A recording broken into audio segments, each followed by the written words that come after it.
Hello, and welcome to Dolphin's Dive, the weekly strategically minded Handelabra stream hosted by Logic Dolphin.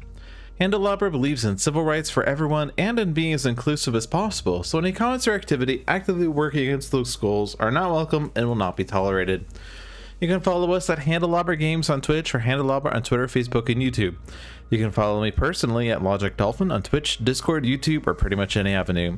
Sentinels of the Multiverse, Sentinels of Earth Prime, Bottom of the Ninth, One Deck Dungeon, One Deck Galaxy, Aeon Send, Spirit Island are all available on Steam, iOS, and Android devices, with the exceptions of One Deck Dungeon, which is also available on Switch, and One Deck Dungeon, One Deck Galaxy, which is an early access on Steam. You can find more information on those games at handelabra.com. Excuse me. We dive in decks, yes. Here to play One Deck Galaxy for the first time this year. I know it's been a whole year since we last played this game, but you know, started playing it recently, been enjoying it a lot. So we will keep on this train. I think the volume picks up when I start a game. I'm gonna turn this up a bit because I feel like you can barely hear it. And the ambience in this game is really cool. No other real news to note other than I still don't really know what's causing my device disconnects, other than it's apparently 100% CPU usage. I am not very smart with hardware, but I have been checking Windows Task Manager and checking for when the device disconnects, and it happens when my CPU hits 100%. What exactly that is that's causing it, I'm not sure, but it only seems to happen when OBS is running, so OBS seems like a culprit. But is OBS the, you know, is it the chemical reaction? Is it the catalyst? Is it the straw that broke the camel's back? I'm not sure. But one thing I did do is I transitioned from software encoding to GPU encoding, which required me to update my drivers. Probably something I should have done a while ago. It hasn't stopped the device disconnects because that's been happening on my personal stream as well, but it has lowered the CPU usage, so it's helping. But some random CPU spike might cause my devices to disconnect, which could result in them in there being a blip of audio, or if it happens like last week, I'll just have to completely restart the stream, or restart my computer, which means the stream will suffer. But hopefully it doesn't happen. We'll see. Yeah, let's play One Deck Galaxy. So, still have the same 4 adversaries, same 5 homeworlds, same 5 societies. And as I like to play this game, I will go full random. So give me 2 random integers between 1 and 5. I get 4 and 1. Tim Tillowinks and Botanists. I believe we saw Tim Tillowinks a couple weeks ago. We have 4 energy dice, 4 materials dice, 2 diplomacy dice. Starting element is water. Base milestone, end the results phase with no cards in the discovery zone.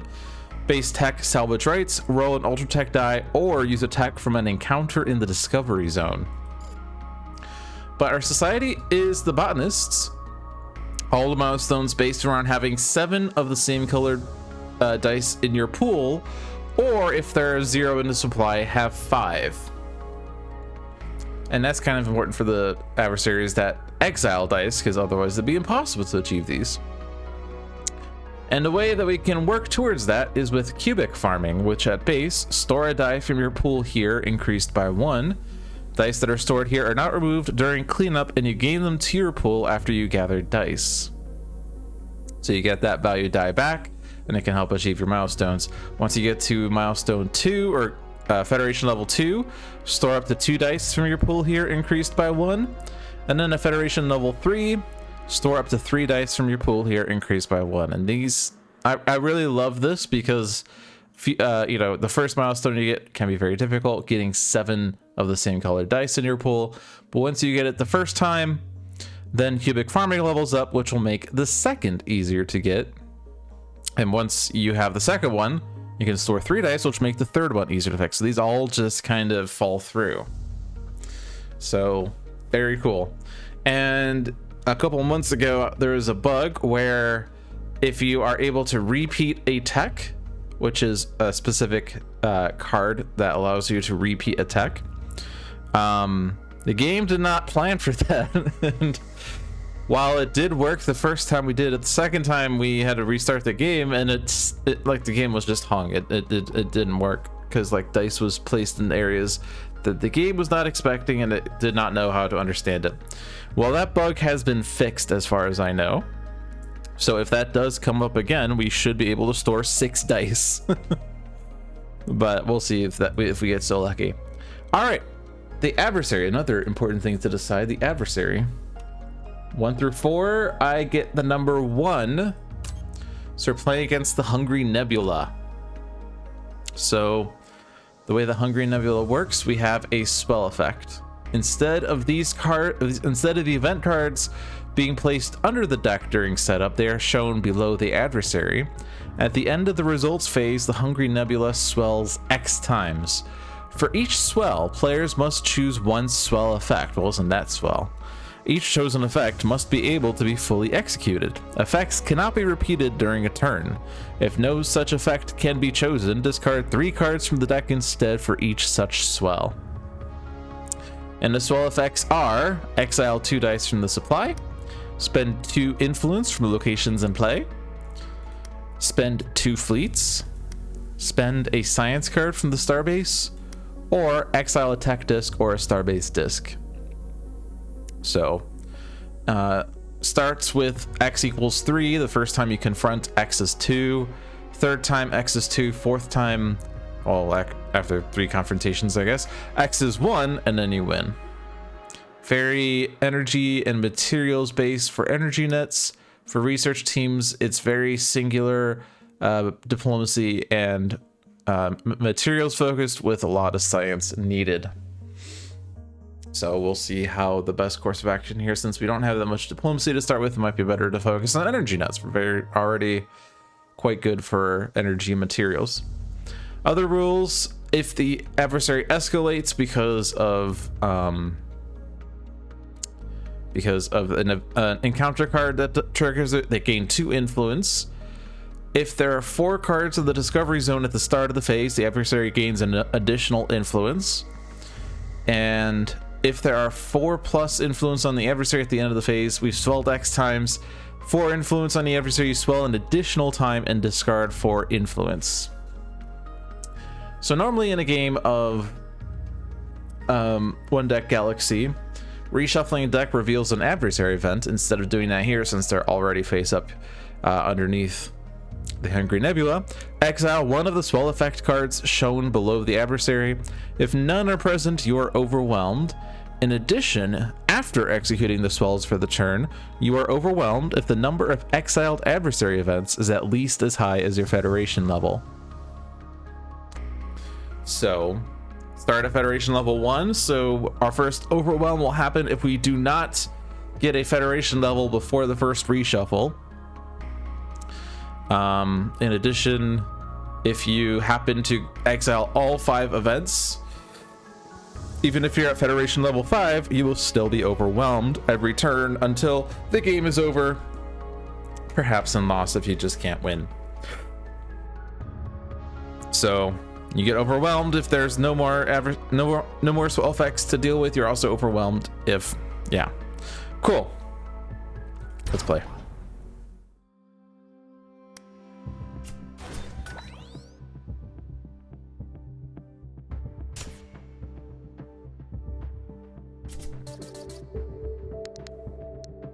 I do see there's a little bit of a UI improvement here that says swell effects this turn 0 out of 3, which indicates how many swells you still have to do. And then presumably there's also, I think it already showed like which ones you had already used, but all right, roll the dice, see what we get, and then we make decisions from there.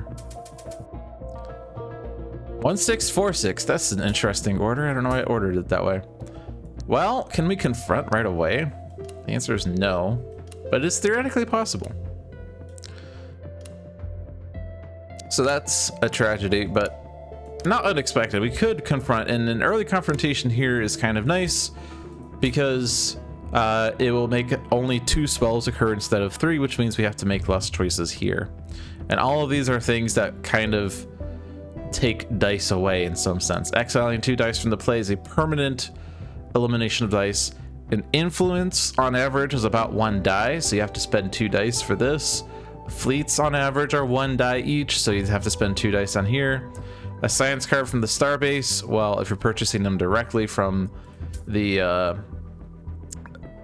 discovery zone, it's either 2, 3, or 4 dice, depending on the number of science associated with it. It could also be fewer if you've happened to gather influence on there, but usually that also requires dice. If you're studying, that requires 3 dice. So this one's kind of, you know, 2, 3, or 4. Tech discs and starbase discs, well, those aren't actually dice, but this is another permanent elimination thing. But the way to think of it is that if you're doing 3 of these, basically you have to dedicate 6 of your dice to this every turn. So start with 10 dice, have to allocate 6 every turn, unless you reduce the number. It's kind of how I think about it. All right, so Terra Infirma is here. Terra Infirma is not terribly difficult, although we don't have enough science to deal with it just yet. But if we did have the science, we could certainly like very easily do it. Like, look at that. But we don't. It gives us an energy and a material, which is actually pretty nice. And we do need to have numbers of those to achieve the milestones. And furthermore, on the energy nets side of the confrontation card, that's all energy and materials. So it seems like that's what we want, is this. If we take the tech, we roll a materials dice, and if you have 3 fruits, set up to 2 dice to 6. We only have 1, or sorry, we only have water, not even any plants. So no plants, we'd have to get 2 additional plants to achieve this, so I don't think that tech is super helpful. Other than that, let's see what else we got here. We have Hexfinity, which is a location. These other 3 are locations, so we can take our time with these. Terra Infirma is an encounter, so if we don't do this within 3 rounds, then Hungry Nebula escalates and this card is removed. Or not, this card is, yeah, this card is removed. Yeah, right, we gain this science, but in addition, the escalation on the Hungry Nebula is that they gain 2 influence. But Hexfinity, location, 4 science cost. As a colony, gives 1 of each color die. As a tech, spend 2 fleets to gain 6s of each color. But it takes 9 influence, which is a lot of influence, and you need 6s, which actually we do have, if I actually put it in the right spot. We will need 2 starbase discs to do this part. But that's kind of very time consuming because you can only get 4 influence per round. Takes 9 influence, so you're gonna have to spend 3 rounds dealing with that. And while the effect is actually pretty strong, and we would like to have more dice, probably not worth pursuing. We have Vo, special rule, no dice with value 6. I think I forgot to mention there's no ultra tech dice, but whatever. Pretty simple, only 1 influence per thing. We can get this in 2 rounds because it's 3 influence required. That said, it's only 1 influence, but it takes 2 dice per. At least 2 dice here to get that. An additional 2 dice to get this. So we're allocating. Oh, I can't even use that 6. Oh, that makes it a bit challenging. But it does mean that we have to allocate like 4 dice to get 2 influence, which is rather annoying. And then Ice Cream. Special rule, no identical dice of color and value. Takes 7 influence, will give us an energy, diplomacy, and a tech disc. Tech is Watergum Greenhouse. Roll an ultra tech die and increase plants, which is the number of plants you have, of your dice by 1. So if this is the only plant that I have, which it would be, I would increase 1 of my dice by 1. But yeah, this is also rather difficult because my diplomacy is rather bad. So my presumption is, since we do need to get rid of 1 of the cards in the Discovery Zone, since if we end with 4 cards in the Discovery Zone, the adversary gains an additional influence, we should probably get rid of Ice Cream. Could also get rid of O. But it is rather simple. It's just very expensive for dice, but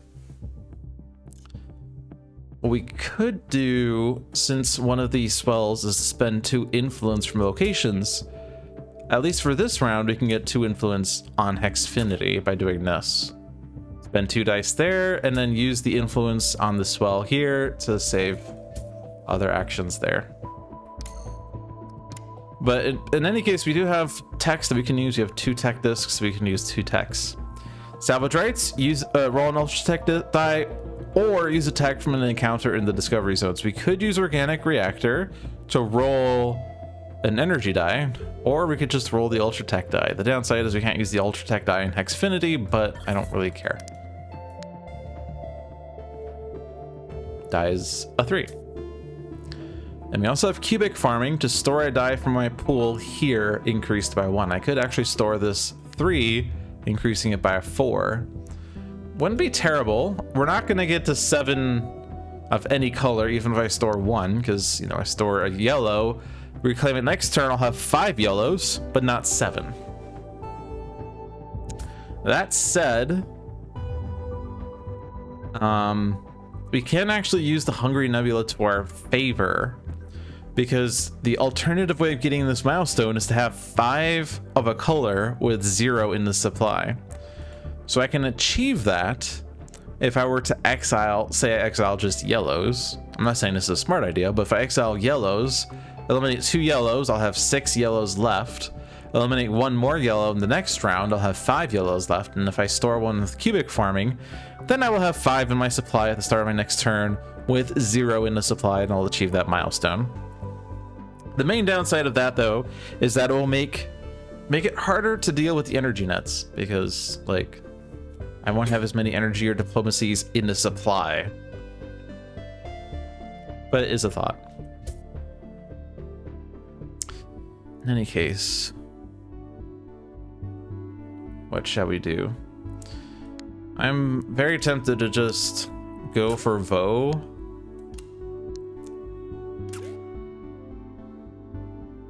It is 4 dice I have to dedicate to that. I could instead spend 2 dice to gain Vo as a science card, and then use that for the swell. Because it's not like particularly strong to get an energy die per se, or a materials die with the tech. And I don't really like how much dice it takes to actually get this, but you have to dedicate dice somewhere at some point. And in any case, we can get Terra Infirma if I were to take Ice Cream as a science card. It would be a bit of an overspend, but most likely we can get this next turn, and probably storing 1 of these is very helpful. So storing this 5 is probably correct.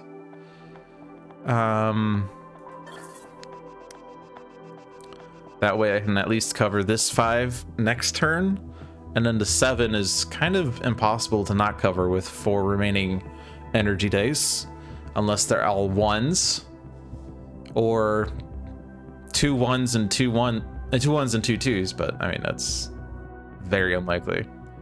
That we're talking like a 3 out of 36 chance, I think, because you could have all 1s, 3 1s and a 2, 3 1s and a 3, 2 1s and 2 2s. I think those are the only ways you can roll less than 7. So it's a 4 out of 36. A 1 in 9 chance.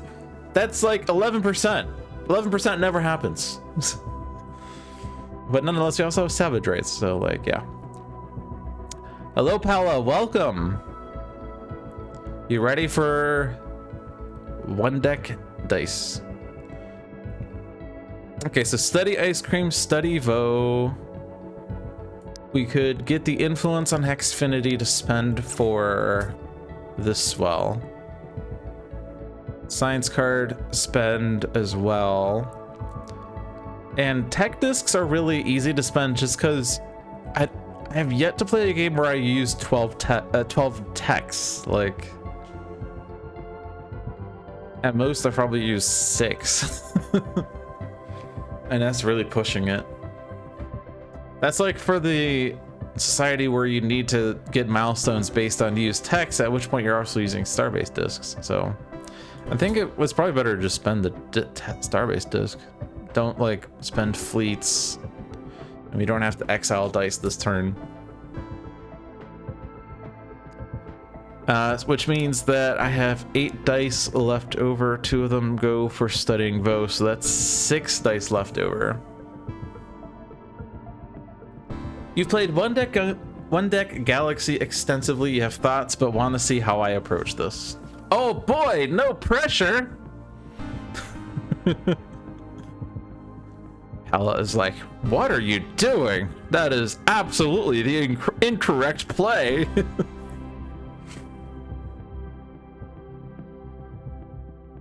Do you ever have those moments in life where you look back and you think, oh God, I was an idiot? I always think a lot about when I was applying for Survivor in 2010. And it's a long story involved with that. But one of the parts of the process was I needed to get a passport, which required me to get a passport photo.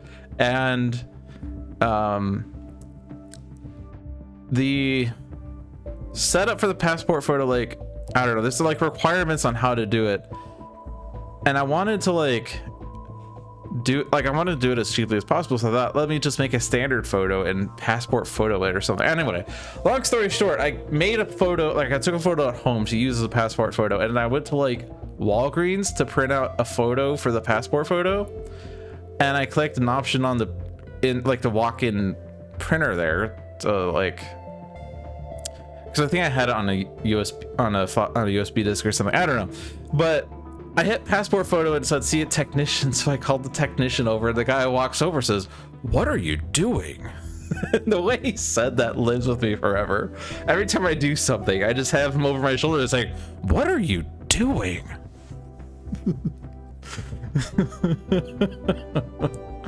Anyway, what are you doing, Logic?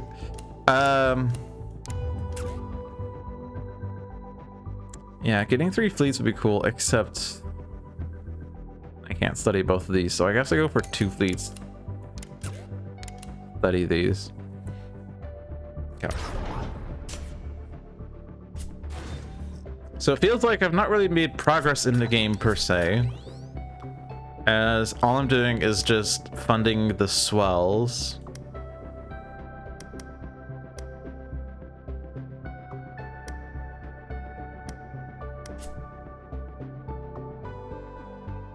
I think I'm totally fine doing a tech star instead of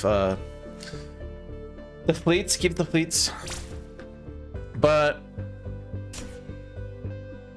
we have actually made progress. You've got mail. I love You've Got Mail. I love that I got 2 You've Got Mails. You've Got Mail is the perfect way to farm influence, in my opinion. I love it so much. Okay. I don't have a diplomacy 6, but I definitely have this. I can do this. I've made progress. Yes. So this extra energy, extra diplomacy will, or not diplomacy. I never call the pink die correctly. This extra energy, extra materials is going to come in handy for this adversary. That's for sure. I should probably use this. Ooh.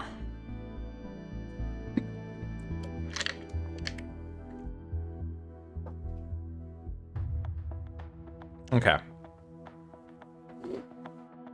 So farming influence on You've Got Mail. You just use the colors of the dice, you never remember what they stand for. I feel like it really helps with the immersion if you keep thinking about what they represent. I do the same in One Deck Dungeon where I say, well, I only have 4 strength dice, but I have a lot of mana dice. All right, so I can get 5 influence for 5 dice.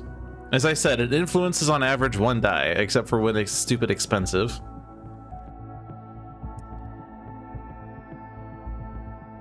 I can study Hexfinity if I wanted. I probably want to store a die, right? Storing dice is generally better than not storing dice. We can definitely spend 2 influence from locations and play very easily. We can spend 2 fleets this turn because we do have an excess of fleets. And my science, I have no science unless I do study, but if I study, it's a 4 science card, and I don't like to spend those. So maybe I exile a tech disc this turn. Still have not exiled a die from the supply. We could actually exile 2 energies or 2 materials, because it would instantly trigger this, even without using cubic farming. Or I could exile 1 and store 1, because I will have 5 that I'm rolling, 1 that's stored, so that's 6. No, I still have to exile 2. What am I talking about?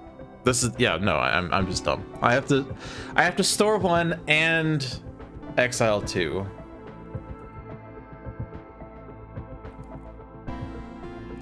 But once I have 1 of these, then the others just fall through because cubic farming gets so much stronger. Ending the results phase with no cards to discovery sounds kind of impossible right now with all these 4s. That's tragic. Also, if I keep You've Got Mail, I can't ever do that because my influence farm goes away.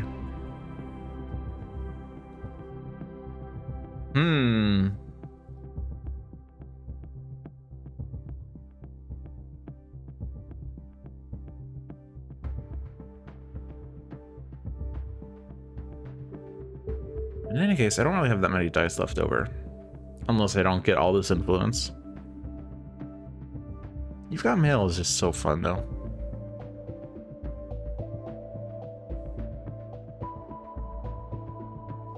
Well, if I can confront the adversary, that gets easier because I only have to do that many swells. So let's store 1 of these in hopes that I can get 2 6s next turn or something. Using with only 3 dice left over. You know, actually, it would be smarter if I store the 2. Because then I have 3 3s, but actually I think I just want to do a probe.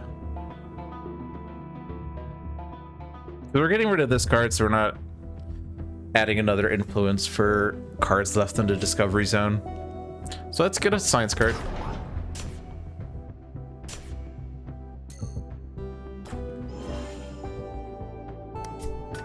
Oh, good, it's a 2. I could just spend it, probably. I spent 3 dice and all I got was this lousy t-shirt. Okay, I'm gonna spend 1 influence from both. I don't know if that's correct or incorrect, per se.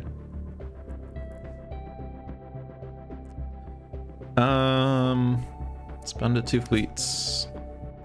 Deck is still thick, so we're far away from a reshuffle, so I don't have to worry about emptying my starbase in time.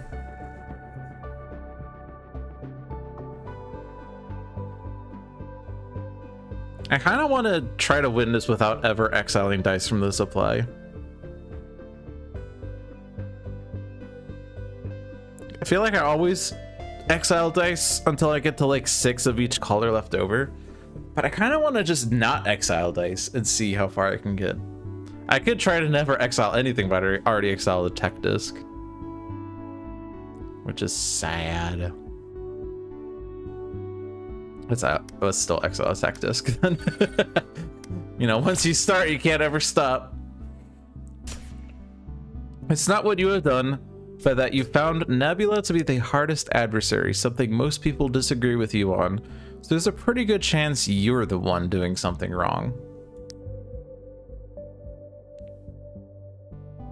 Interesting. Hope you figure something out with this stream then.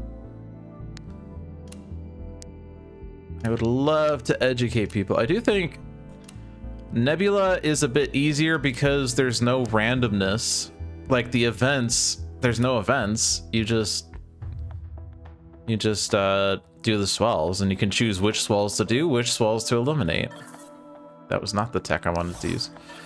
Let's see what this is. If it's a 4, it's really good. You shitting me right now? Are you shitting me?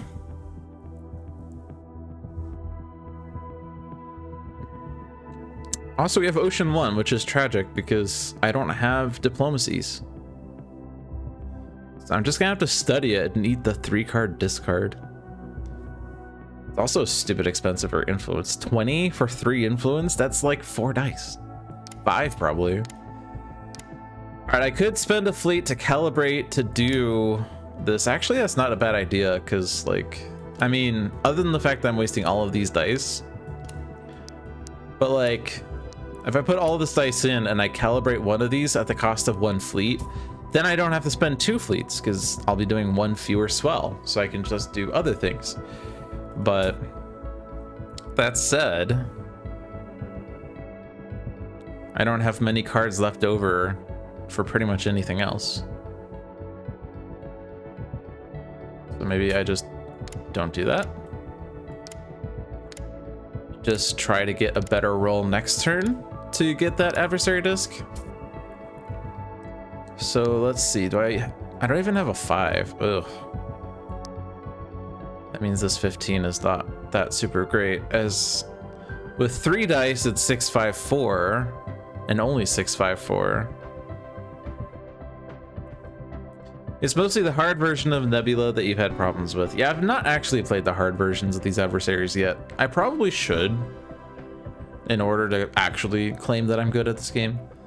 But I'm kind of afraid to play hard mode also. And for this version, you discard 10 cards right off the bat. And also, when you spend time, you spend 2 cards instead of just 1. So more cards are lost per turn. But yeah. The race for the first milestone is tough. Especially because I can't get this one. I still need more dice to get the other ones. Especially if I'm just never exiling dice. It's just challenge mode right now.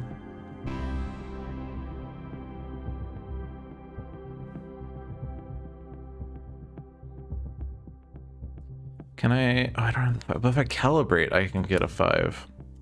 So like, let's say I calibrate just for funsies. And then I do that. So it's just like, this is my life for the next several turns, since I'm just getting influence on You've Got Mail.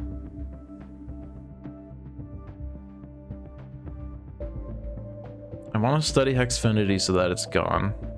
So like the remaining dice other than this 4 that's getting calibrated. I have 9 dice left over. One of them goes to cubic farming. Probably. Oh. This should not be here if I'm doing that. Store that one again. This one's calibrated. 4 to study Hexfinity, 3 to study Ocean 1.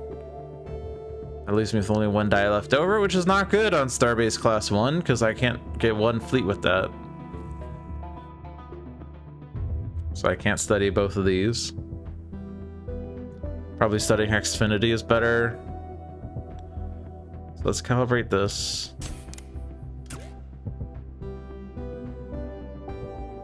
And then study Hexfinity, 4 dice left over. It's not a good number either.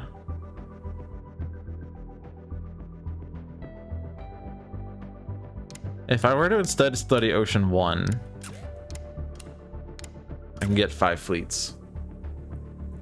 5 fleets will pay for this swell for a period of time.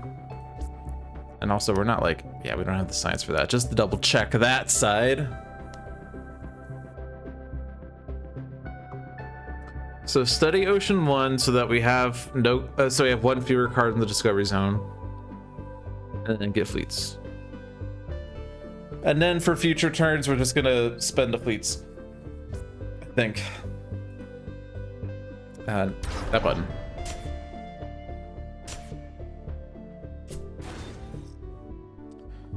I don't want to study those. I do want to study that one at the expense of 3 cards. So, spend the fleets. If I spend 2 influence, I don't want to take 1 influence from both because that's gonna like remove 2 cards. Like if I study 2 influence, or if I remove 2 influence from here, it removes this card and it flips one of these cards like on the other side. But if I take 1 influence from here and 1 influence from here, then I'm removing this card and I'm removing this card, which means that when I gain influence later, I have to take another card from the deck to reset it. So I think I just take 2 from the same. And I feel like I like... Oh, actually, I could... If I only take one from here, that said, I can get You've Got Mail left next turn. Which means I can get these. I mean, if I get both of these at some point, then I just get these milestones for free, so... Maybe I just go that route. Just like... Take one there, screw what I just said. And... We have another tech disc. You're surprised I wanted to study Ocean 1 with the study penalty, but I mean, how the heck am I gonna get Ocean 1 otherwise? That stupid diplomacy number is low. Sorry, I'm not diplomatic. God. Welcome to Diplomacy with Logic Dolphin. What are you doing? That's dumb. Oh man, we didn't get a 6 on the energy. All right, let's see this. Oh, it's a 6. So that works. But then how do I get other things? I don't have a 6 otherwise.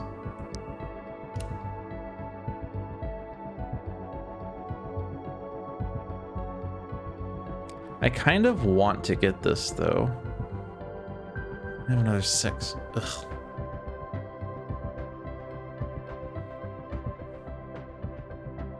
Also, they have 4 influence, which means that we're doing 4 swells this turn. Ain't that swell?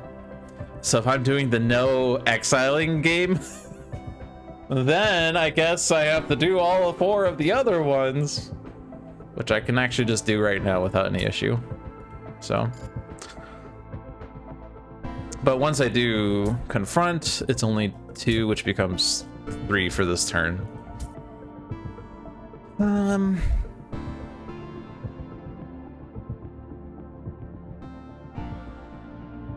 I mean, another way of hitting the 15 is just this way. Am I going for not exiling dice as an additional challenge? I kind of am. Spontaneously decided that last round, I think. Or 2 rounds ago, I'm not sure. But like, I think we can very effectively do it with what we have going on here. If I, like, exiling dice makes these milestones free. So let's just not exile dice and force ourselves to only ever get 7 dice in the pool.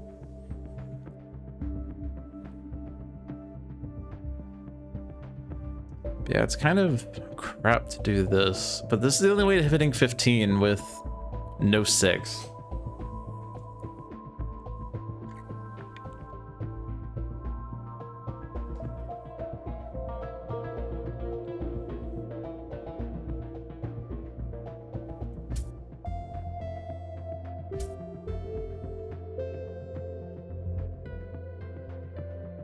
But okay, so if I get You've Got Mail, then we will have gotten rid of one of the cards in the Discovery Zone, so they don't get the bonus influence.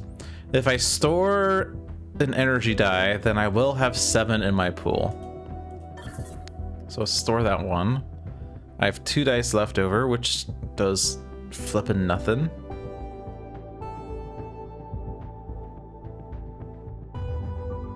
I guess I get 1 fleet if I want. But arguably it's not worth, as that fleet is just going to be a card from the deck. And I kind of want to leave the deck as thick as possible. And fleets aren't really doing anything for me this game, other than maybe they calibrate. So yeah, a little bit of the insight to my strategy, which maybe you already do, Pella, but I try to avoid taking cards from the deck unnecessarily. Because I think like when I first played the game, I was thinking, okay, I gotta make mileage out of all of my dice every single round. So I gotta get a fleet every single turn. I gotta get science every single turn. I gotta get my starbase to class 4 as soon as possible. But I'm finding that generally preventing events from being revealed, preventing the deck from emptying too quickly prolongs the game. And also making sure that your reshuffles are as thick as possible. So like, we're getting pretty down there with 9 cards left. So once we, like, after this next round, maybe I want to just get rid of all of my fleets, all of my science cards, so that there are as many cards to discard as possible when the reshuffle happens. And that way the event card 2 cards from now is longer to get to. I find success with that a lot.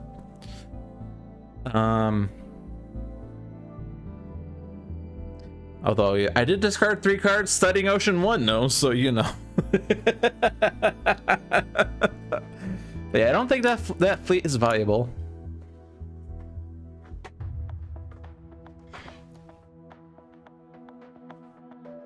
Because like really it's just multiples of 2 that are super helpful.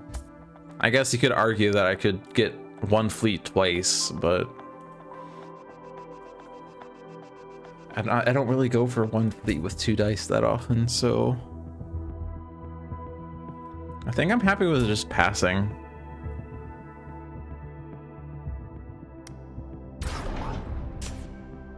Get this. Confront. Only 3 swells, 2 fleets, 2 influence, tech disc. Once this gets to 6, I think I will stop exiling tech discs.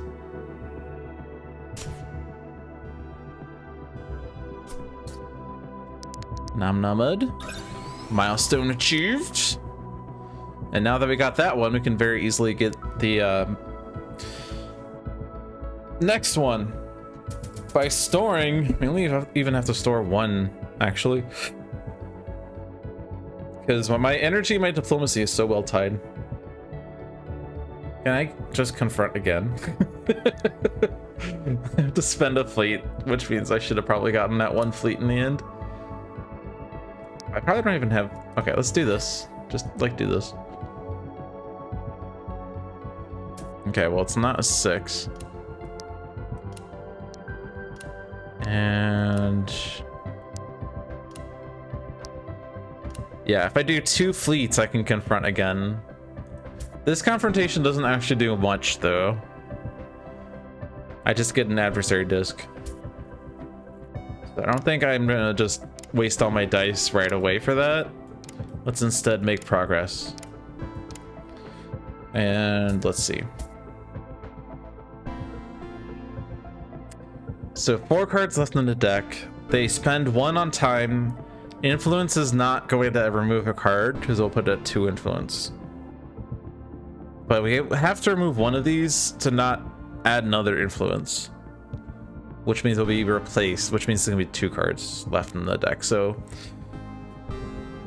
but any fleets that I gain or any influence that I add is going to be cards from the deck as well, especially because if I farm the You've Got Mail influence, that's going to be cards from the deck. So,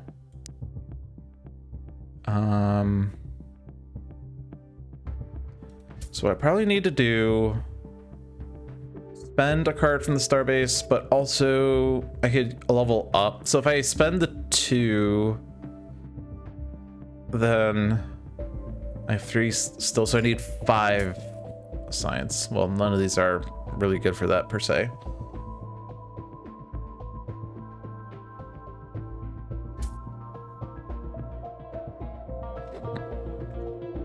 Spending 2 fleets, I already have that. Now empty my fleet pool.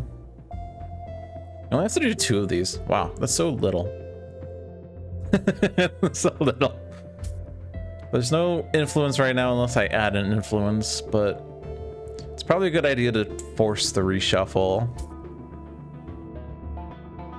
Since we do have the Federation level and we can do it when we are very good with the reshuffle size. So this requires care.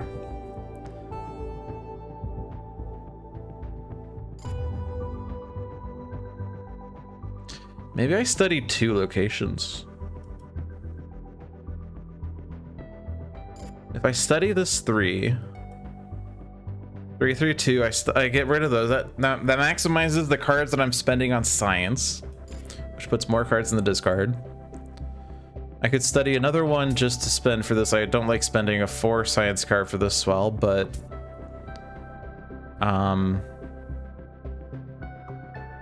that will replace with 2 new cards. So there'll be 2 cards left in the deck, plus the 1 that's spent on time is 1. So I have to, and then influence here will be 1 fewer card. So I just need to, I could study all 4 locations this turn. Can I? Oh, snap, I can.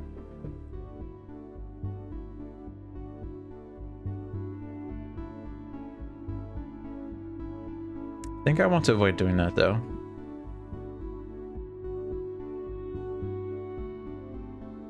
For no reason other than I want this reshuffle to be as thick as possible. So I could hit the undo button, but the undo button is like a 1 at a time because the all is not actually all at once. That's just 1. Anyway, I think I don't want to do that. It is a thought. I think I will do it next turn.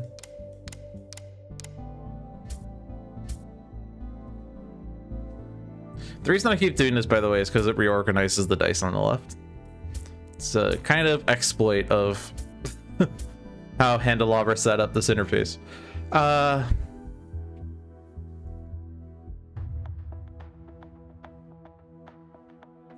So yeah, 4, 3, 7 of my 16 dice are going there. I want to do 2 in cubic farming, at least 1 of which is a materials, and then I want to do 2 influence here for sure. We're keeping the influence farm, I think, for now. But if I study these 3, would that actually do it? 8, 11, or like these 2? Because then I have these 6s for free. Plus the milestone for the materials dice. So how many dice is that left over? Studying these 3 would be 11 dice. So I spend a card on influence on You've Got Mail, but I'm going to just spend the influence here right away. Spend the 2 fleets. I guess the downside is I'll still have cards left in the science. Damn it. I'm trying to do this as discard effective as possible, but also make progress in the game. I don't think there's really a way to do that though. All right, I'm gonna be happy with this route.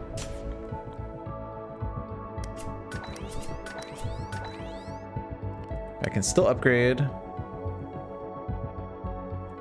I'm gonna do it the less cost-effective way because I want to spend as many cards as possible.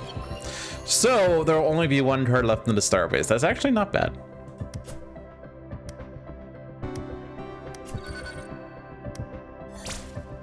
But time passes, and then the reshuffle triggers, and there's 32 cards left in my discard, or well, 32 cards in my deck. So that's pretty good, and we're not going to exile dice. It is now forcibly gone. Ocean 1 is back. Oh baby, Ocean 1 is back.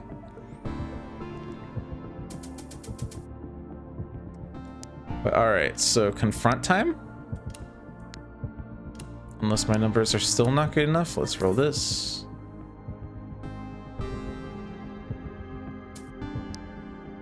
$14, $18. I can barely do it.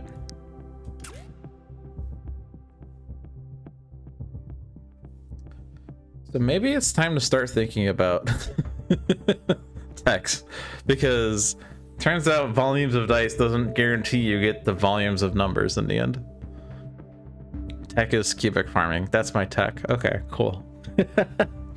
Once I confront, this becomes lighter on the energy, or lighter on the material, harder on the energy, but we have lots of both. So it might actually be not bad to confront.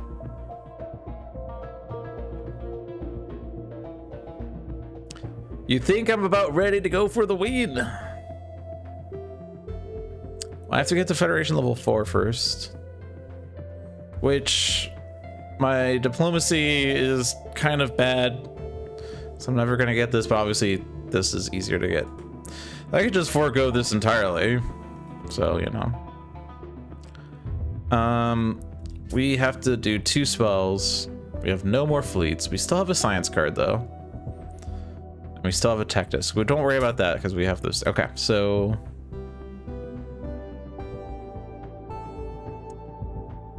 what do? You have 2 starburgers. Interesting. Matter fabricator? Yeah. Ubiquitous franchising? That's really expensive.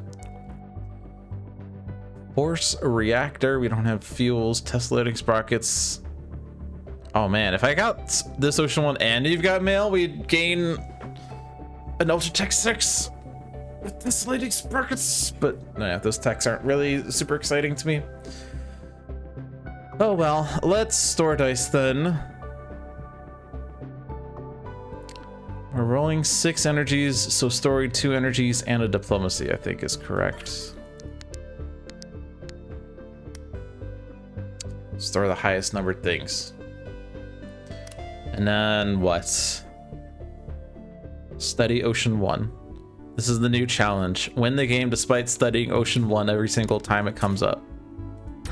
Also gain fleets.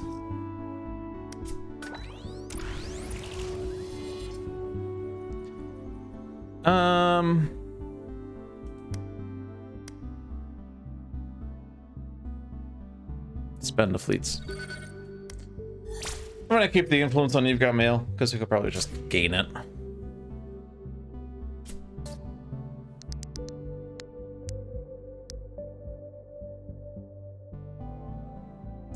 Win the game with brute force. Okay, let me not forget to do this. Not very exciting this turn, no.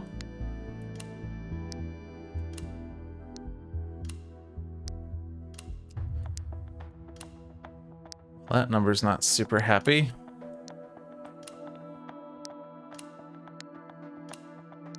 Isn't it weird that storing energy dice made it easier to get that 25? So weird. But yeah, that number's not happy, is it?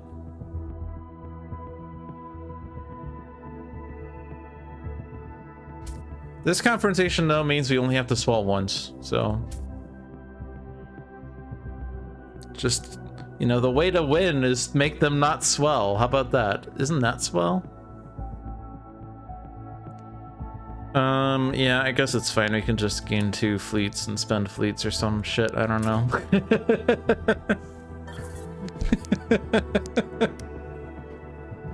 We won't win next turn because I'm still at Federation level 3, but now that I'm not dedicating dice to confronting, I'll be able to make progress on the other front.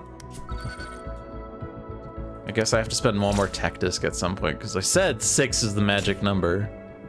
But I get to do it this turn because we're doing 2 swells. Wait, we added another influence. Oh, crap, that was my bad. I didn't empty out one of the cards. Oh, well. Win the game despite not following the rules. How about that? I mean, I am following the rules because I'm forced to. All right, so I can't do anything here because I'm not Federation level 4. So the way to achieve this is put all your dice in the research lab and hit intern. But I'm gonna store some dice.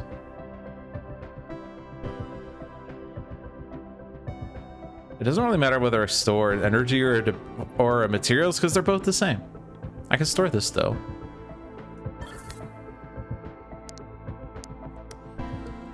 My magic card. You know what? Just had a radical idea. How many dice do I actually need?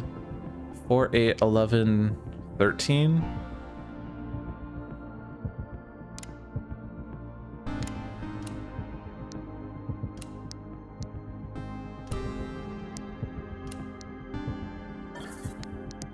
Damn!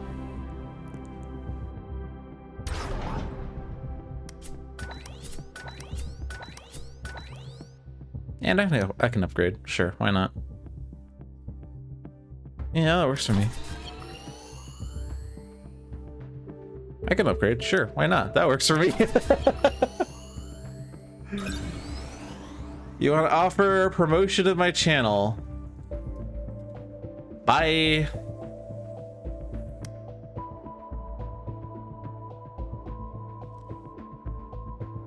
Oh. I have to do 2 spells. Okay. I have to do 2 spells, but I can only do 1, which means I'm going to discard, what, 10 cards? 3 cards? 5 cards? What was it? Discard 3 cards from the deck instead for each such spell? Wait. That's literally just another Ocean 1 study.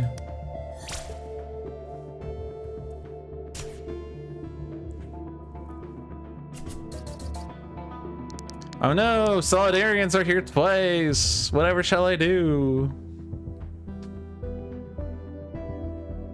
Oh my god, my energy roll. That is a tragedy. Wait, hold on. I can spend a fleet to increase. I have no fleets. I can spend 2. Okay, I have no fleets. Okay. Never mind. That was a fun thought. But yeah, that is a tragedy. But I could just like store my Ultratex again and hope to get a better roll. Or maybe it's just the case that my materials is so good that I don't. I guess it's not that good.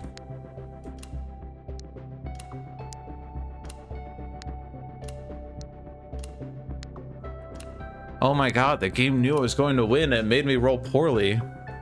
Hacks.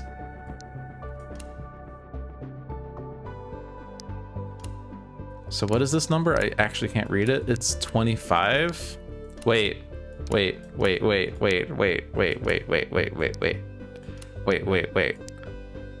won! My roll was the worst and I still did it. Okay, it wasn't the worst, whatever. Okay, fun game. Your civilization has fought off the threat and formed a federation that will bring prosperity to your corner of the galaxy. Yay. And I won in single-digit turns. Well, that's because Hungry Nebula is so easy. I'm kidding, of course. But yeah, I think it's mostly just the botanists are so good because their federation levels just like once you get one, the others just fall through. I think. Now, if that were the mathematicians, that would have been a struggle bus. But let's do another game. Generate 2 random numbers between 1 and 5. I got 5 and 4. So hi, mathematicians. How you doing? What's up? Also, I want to generate a number between 1 and 4. And that number is 2. So Nebelwoobers. Alright, so Zibzab. 3 energy, 5 materials, 2 diplomacy. Starting milestone, have a class 4 starbase. Rock solid logic. Increase a die by up to your federation level. Then re-roll any or all dice of that color. Okay. Mathematicians, also known as hard mode. Milestones, end of turn, have exactly 15 influence at Discovery Zone locations. Believe it or not, this is a nerf from nerf. This is a relaxing of the original rule, which was have exactly 5 influence at 3 locations. Yeah, good luck with that. End of turn, have exactly 11 science and exactly 11 fleets. Or action, discard dice totaling exactly 66. Fun fact, at the end of that last game, I had dice that totaled 60, so you know. We have a storage here. Dice in your pool with the value in storage can be used to fill a small box of any color and value. So if I had a 2 in here, any 2s I have can go in a small box of any color and value. So if it was a yellow 5, I could put a blue 2 in there. If it's a yellow 6, I could put a blue tutor, you know. But the tech we have here is precise calculations. Innately, roll a die from the pool and place it in storage. You may spend a fleet to calibrate it, and the pool is your pool. That's pool versus supply. Pool means your pool. So take one of your dice from the pool, roll it, place it in storage. You may spend a fleet to calibrate it. And in fact, in the printed version, this says place a die from your pool in storage. You may spend a fleet to increase it or reduce it by 1. Federation level 3, this is basically the same, but you may spend 2 fleets to calibrate it, which means you can make it, you know, go up 2, down 2. Actually, let me take that back. That's not exactly what this printed version was. I'm sorry. The printed version says place a die of value 5+ in the pool and place it in storage. Federation level 3 was place a die of value 3+. Federation level 5 was place a die in storage. I don't think you could even calibrate it, but I guess you could calibrate it before you put it in anyway. Yeah, so that's how that worked. Sorry, misspoke. So you can kind of tell that for the digital version, and this is like Chris Cieslick's intentions, that he changed this because mathematicians are terrible, and unfortunately they still are terrible. And I say this as a mathematician myself. This is not math. This is pedantry. Anyway, I haven't really used precise calculations that much, but maybe we'll do it this game. Class 4 Starbase is probably the easiest to do of what we have right now. I was trying to zoom in on this, but there we go. Class 4 Starbase will require a lot of dice dedicated just to gaining science. But 15 influence, that's going to require a lot of specific locations. Such as you've got mail. Exactly 11 science, exactly 11 fleets. That's a lot of cards in the Starbase. Like this is just difficult because like you have to have lots of cards for this end of turn that's distinct from the lot of cards that are required for this end of turn, which means that you're gonna, you know, my discussions about reshuffles and stuff, you're gonna have very thin reshuffles if you do this poorly. So you have to like specifically like not just set this up, but make sure you're not reshuffling with 4 cards in the deck because you're hoarding science and fleets. Anyway, we're fighting the Nebelwoobers, and they roll dice and they hoard it, but we can purchase it. So they start with 1 energy, 1 materials, 1 diplomacy that they roll.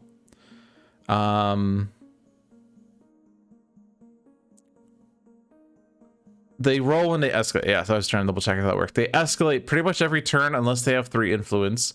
When they have 3 influence, you discard that and they gain a colony from the deck, which removes it from the deck. Otherwise, they escalate. The escalate that happens frequently is they gather dice as well as tech discs based on the icons they have, similar to how we roll dice. If there's missing dice, because like say they have 9 energy dice to roll or something, or we've exiled dice somehow. I don't think exiling actually happens in this game. Then it's, I guess, more if you just store a die or something. But anyway, or no, sorry, let me rephrase that. They keep dice in their thing, right? That's how they. I knew there was some mechanic. Sorry, it's been a while since I played them. They hoard dice. That's why it gets removed from their pool. I knew there was something. Anyway, they gather ultra techs in place of missing colored dice, and each die that is value X or higher is added to the hoard as well as all tech discs.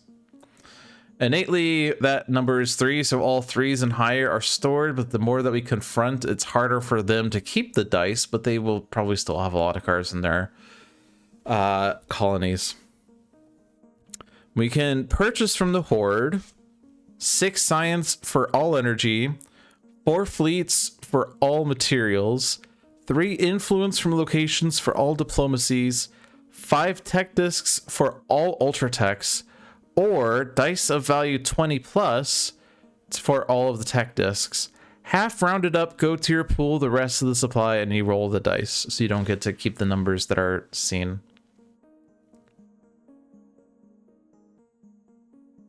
The 11-11 milestone is typically what you go for first with this pairing, and then immediately spend the science on the Starbase upgrade. Yeah. So I guess that's viable because you don't really get much of a fleet discount with the starbase upgrades as much. Like the science cards do get discounted a bit more, and it's easier to get science with the upper levels. I'd probably get the what? But yeah, I see what you mean, because then you can work towards the class 4 starbase, putting use to the science that you got. I don't know. We'll see. Also, dice and tokens in the horde are stored on the adversary card and not returned to the display during the results phase. So yeah.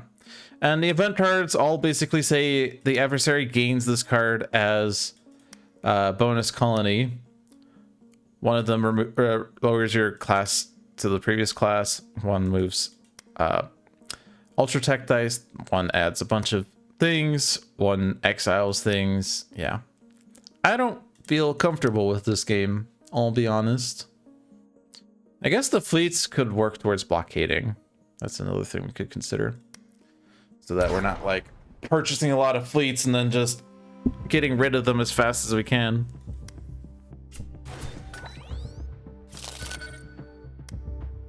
Also, the Lost Edition, I forgot to read that one out. That's kind of what makes this game hard too.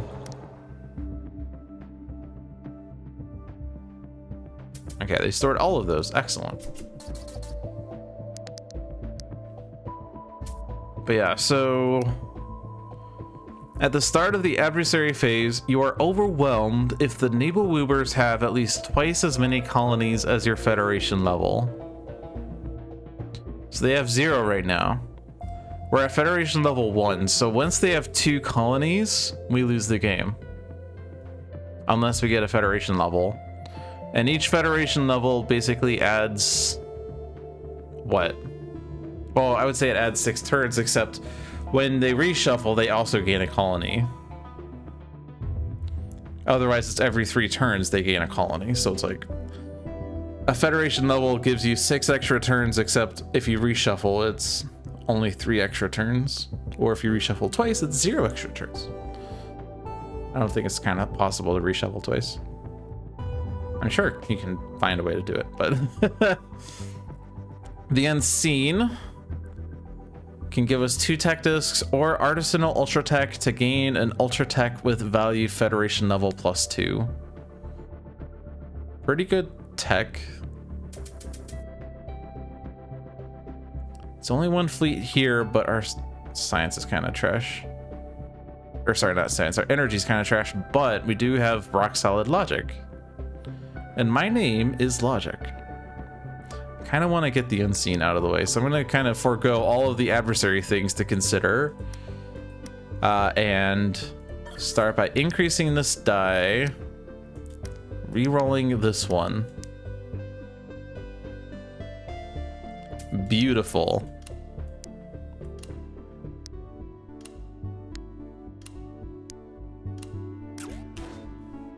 This will give me an Ultra Tech 3 every turn that gets powered up over the course of the game. This is what that is to me.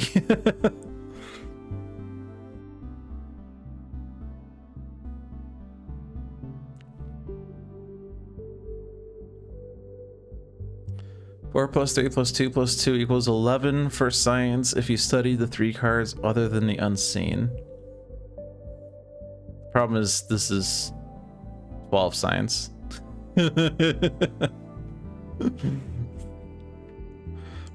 Was it 1 plus 1 plus 2 plus 1, or was it 1 plus 2 plus 1 plus 1? Well, it was 1 shot at this sinking telegram door, 2 at the chandelier. 1 plus 1 plus 2 plus 1 plus 1. Sorry. Everything is a Clue reference. I am your singing telegram. Bang!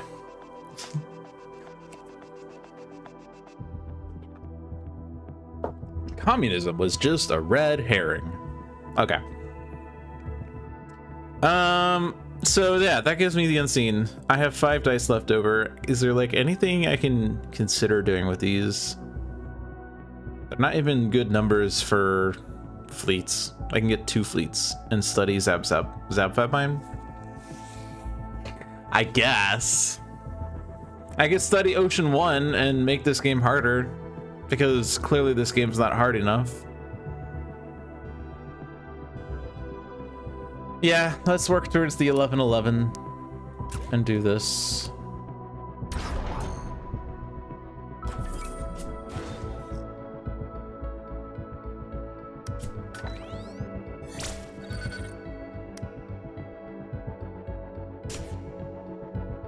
We only have like 6 turns before we lose the game, or well, 4 turns. 6 turns from the start of the game. They took another energy and materials. Uplifters is here. Yikes. Escalation beam is a really powerful ability. But we don't have like dice for that. Like at all. We got a 3. Yay. So I guess Uplifters just goes off. Escalating is not bad because like they already escalate every turn anyway. But the 4 science could be pretty good for hitting milestones. We kind of have bad numbers right now because if I study a 4, I guess if I study a 4, I have to probe to get a 2, and then I'm at 11. So it kind of depends on what the probe gives me as to whether I study a 4 or 3. If I probe and get a 2, I study Namnamud. If I probe and get a 3, I study Ocean 1. If I probe and get a 4, then I hate everything.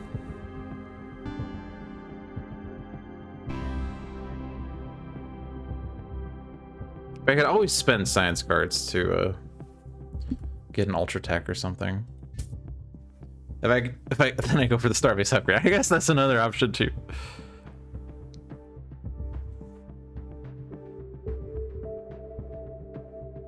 In any case, we need lots of fleets, so let's just like should have done it this way. So this gives me 5 fleets, so I need 3 more.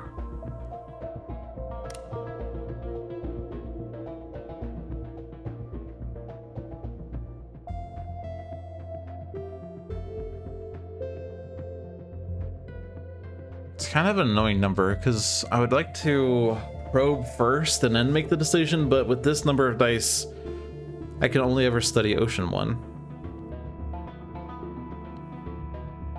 and we know how we feel about studying Ocean 1.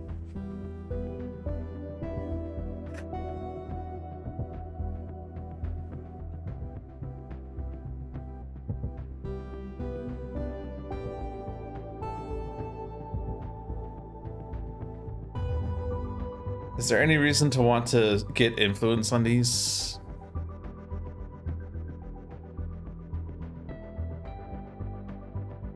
We can make good progress in Hexfinity if we spend a fleet.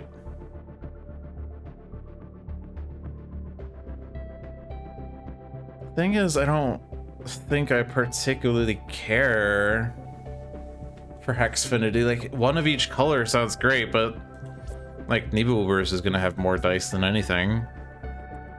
Rainbow Projector gives me 6s, but yeah.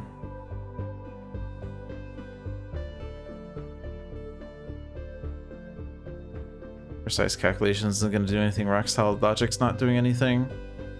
I guess Rock Solid Logic means I can get 2 influence on Hexfinity without spending the fleet, but gotta get milestones to not lose the game.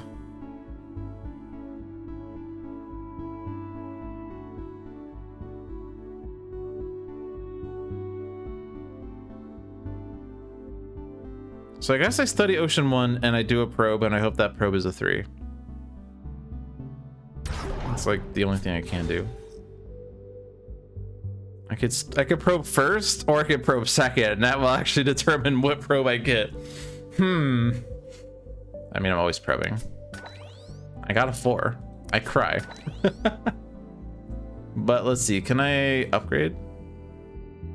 I could.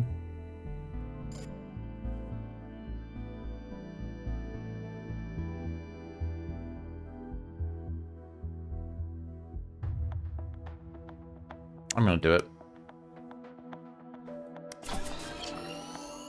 So what's I got to do is get a 3 here. Strat is get a 3. They gained Ocean 1. They're now getting tech discs. That's a 4. How has God forsaken me?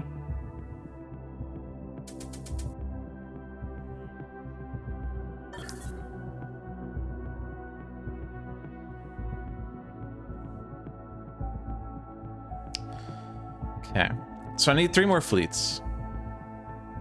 Like, everything else notwithstanding, I need 3 more fleets.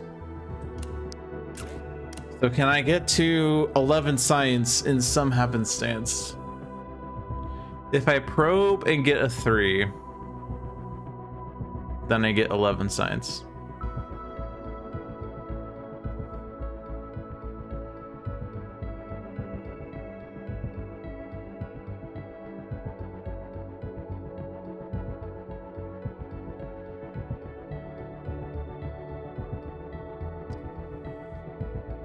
Rock solid logic doesn't do anything. Precise calculations doesn't do anything, so...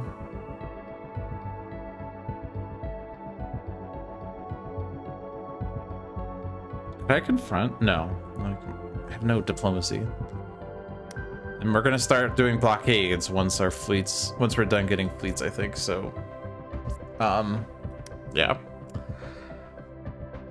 But if I probe, then I can't study 2 things. And if the probe is not a 3, then we just don't get the milestone. I could study 2 4s, but then I can't upgrade because I'm wasting all my 4s on upgrades.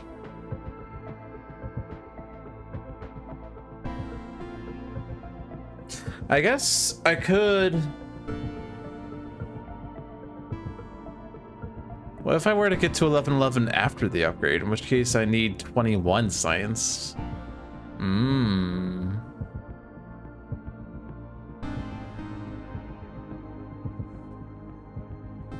Okay, well then I'm gonna do this then. So let's get rid of that one, that one. And let's not upgrade yet. We're only like, you know, 2 turns away from losing.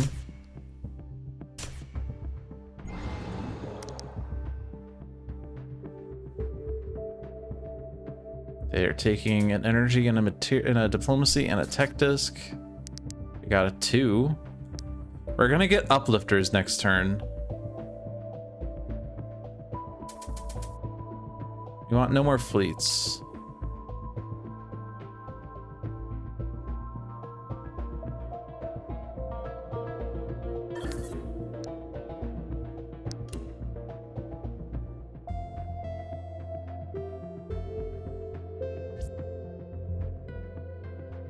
They don't have 6 signs.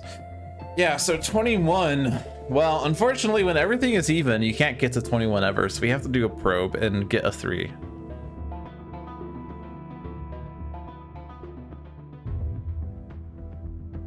I could get Starbase level 4. Yes. Yeah, because it's 22 science to get there. You're right. Okay.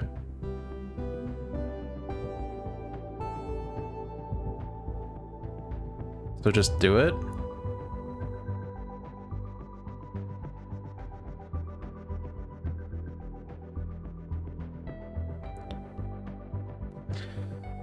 Once I have that milestone, then I have more time.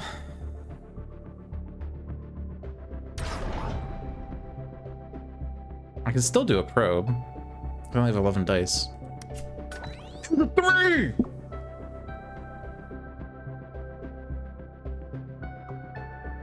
Wait, so then if I study this and this, and I upgrade...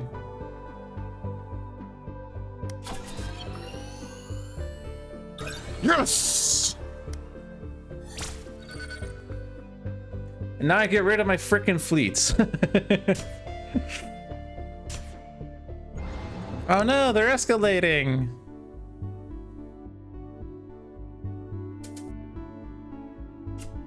Oh no, they're escalating! They only have like 6 diplomacies. Oh, they have too many materials. I'm not rolling my full amount now. Now I have to start considering taking from them.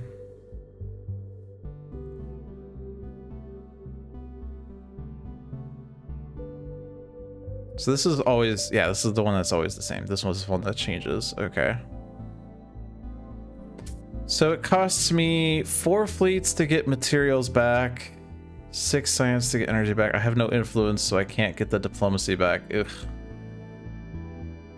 I don't care about the tech discs. You only have 3 of them. All right, well, let's see. Can I do this? Yes, because rock solid logic, I can increase that to a 5. We are close to a reshuffle. I want to get rid of my fleets like ASAP.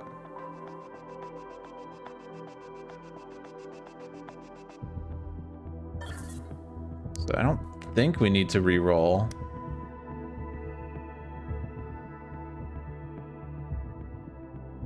An average roll is 3.5, which means on average this is 0.5 points higher. Do I have any plans for that die right now? Not really. Let's see what it is.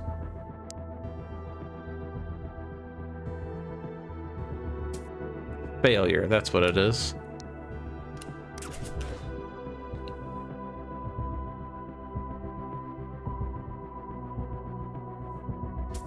We definitely need to get diplomacies back, otherwise you're gonna start rolling ultra techs. So you have to get 3 influence somehow, if we can. The next one is 8 fleets, yeah. We're so close to reshuffle, I just want to get rid of my fleets. We don't need it for the milestones anymore. We get to Starbase class 4 as well, which means we're at level 3. So we have to then figure out 15 influence or 66 dice, which one's easier? The answer might surprise you. It's your mama.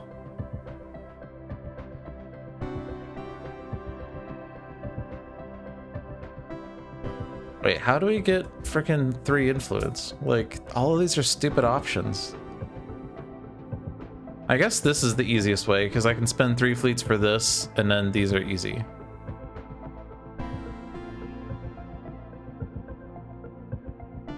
That gets rid of the fleets like I want, and gets me the 3 fleets.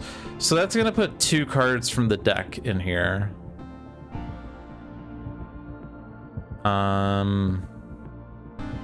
They're also gonna gain a card from the supply, or not supply deck. They're gonna spend time. They're going to add a card for influence and gain a colony. So that's 3 cards. And this is 2 cards. So actually, no, it's not 2 cards. It's 3 cards. Okay, so we're not gonna do the reshuffle if I only do this much. As long as I do not more. Because right now we're like a 22 card reshuffle is pretty bad. Well, I guess it's technically 27 or 26 with the colony. But I want to get this influence back in the deck. And I want to burn these fleets and put these cards back in the Starbase as well. I mean, that will happen for sure, but these 3 fleets, who knows what's going to happen with those. I guess we also could have done Namna mode to get 3 influence. Can't do it now, though. I mean, I can if I go back. I can do both of these. I think that's fine now. I'm just gonna pass. I don't want to get anything, honestly. Like, just no. Just no.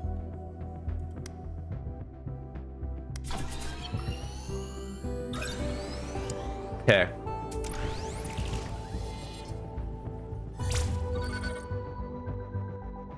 Spend the time, gain the influence, gain the colony.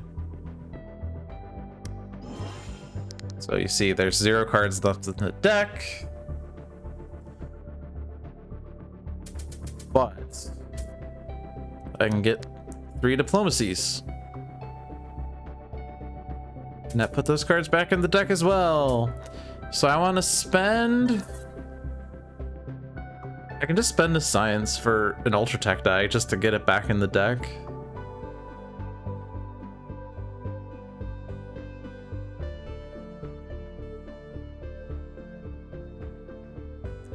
What's on the flip side?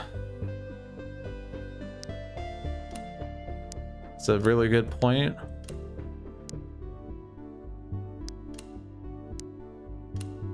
Yeah, this is easy. I thought I could do something with that, but I can't actually. I guess I would just do this. But I could just spend my 3 fleets on calibrating if I wanted. You know, actually, I could, you know...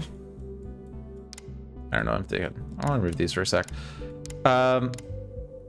Precise calculations, I could spend fleets, like... The worst is I roll a 6 or a 1, in which case calibrating could only get me, you know, to a... Like, if I roll a 1, I could calibrate to a 2 or a 3, so it's like 3 of the 6 are hit. But if I roll a 3 or a 4, it's really sick. Like if I roll a 3, then I can make it be a 1, a 2, a 3, or 4, or 5. Anyway, I could hit these 6s by rolling a 1, or calibrating to a 1, and then these could just sit in there.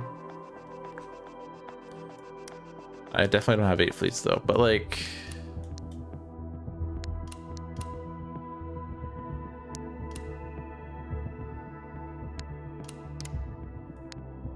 Like, I don't have to calibrate, per se.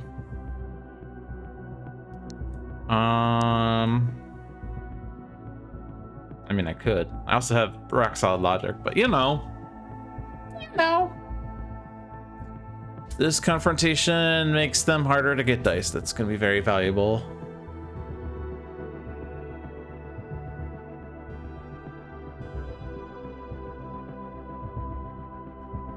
Let's do this for funsies then. Let's take this 2, roll it. And then calibrate it down to a 1.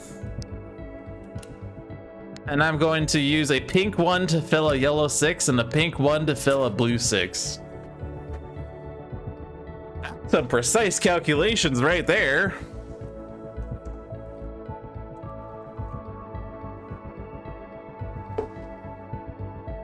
Cool.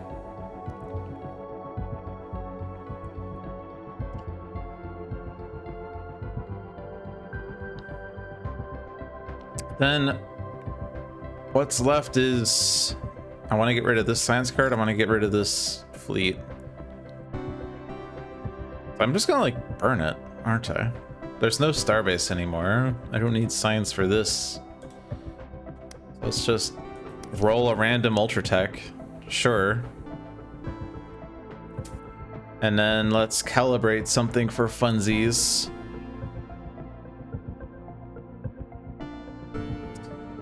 I can go ahead, like, I mean, I guess if I force them to reshuffle on their turn, then we have that revealed event, but it won't reveal what it is, or sorry, it's an event, but it won't be revealed until 1 round from now. But if I do the reshuffle now, it's going to reveal itself right away. But like, I might as well do it now. Like, I mean, knowledge of what that is going to influence what I do next anyway.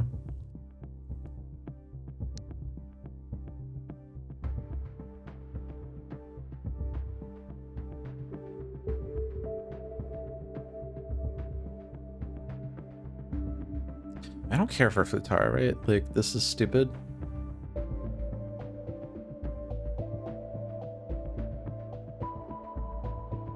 I don't have 3 crystals. Diplomacy is not really what we need. I don't know that I care about any of these planets. I was like, I can get an influence on Flutara if I work really hard, but it's the one I don't care about. I guess influence, I do need to get 15 influence or 66 pips. But again, I don't know how to get one or the other easily. That is still unknown. I guess we can get pips very easily with our Artisanal Ultra Tech getting a 5. Rock Solid Logic give me 3 more pips and a reroll on my worst numbers. So there's maybe a chance that we high roll the 66. We only have 10 dice in our supply. Assuming that they don't steal too much, which we still... They still have too many materials, so we're not rolling our full materials anyway. But we would have to get fleets for that. If only there was a way for me to get fleets.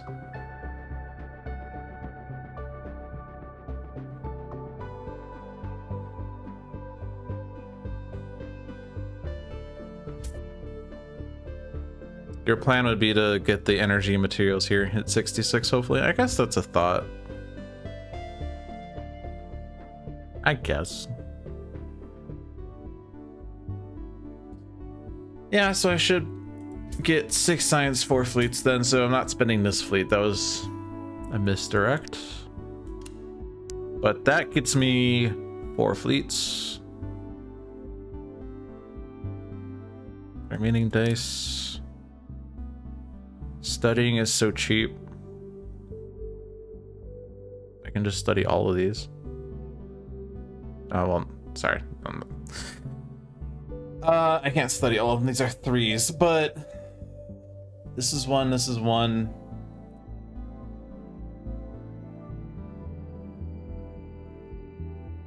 I can just study like these 3. Yeah, 3, 1, 1. Spend these 2 for 6. Okay. All right. I worked hard to make my reshuffle thin or thick, and it was still thick, so that's fine.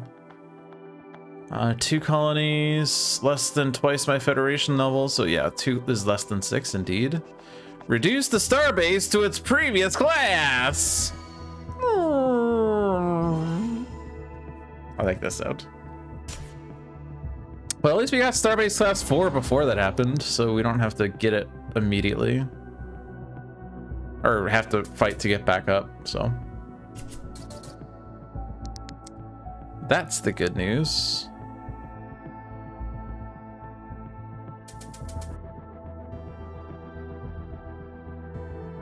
We currently have 29 pips. And they did not actually steal any dice because we're too good at this game. They do have 6 tech discs, taking 3 per turn. That's pretty yikes.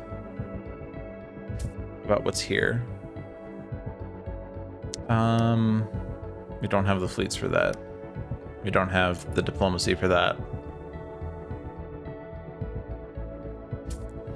I think we definitely want to get the materials back anyway. Like, we could let them hoard more, but at most you're gonna just get 4 back anyway.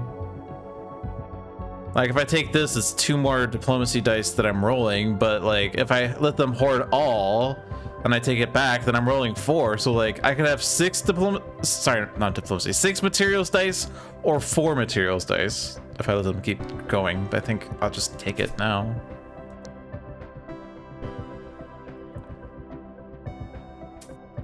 And might as well, I guess we could upgrade the starbase, but we don't have to. Might as well go for the empty their cache thing, their hoard, whatever. We're at 37. Also, we have like 13 dice. 13 dice is at most 78 pips. So yeah, it's kind of a tall order for that to be 66. But rock solid logic on magenta.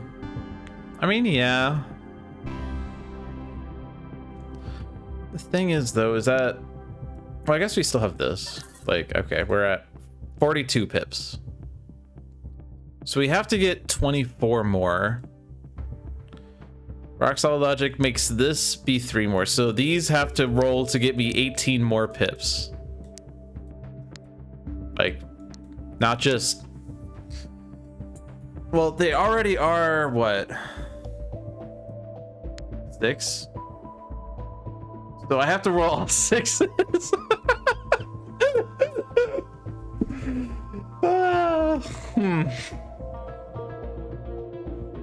I guess that's a possibility.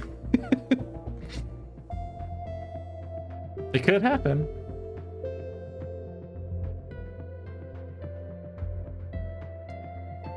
I mean, it's like, it's probably the best candidate for rock solid logic anyway.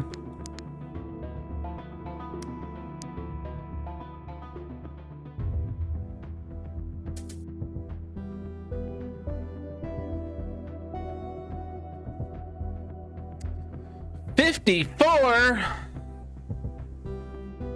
Okay.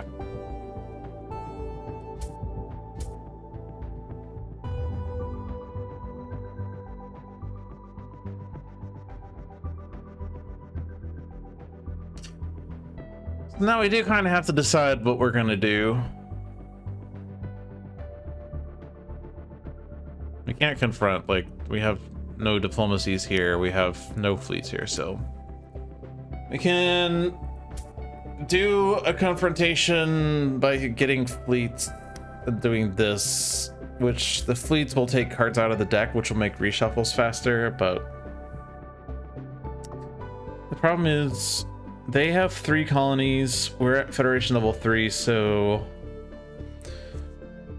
And they have 1 influence. So disregarding reshuffles, there's only like 8 turns left, which sounds like a lot, but...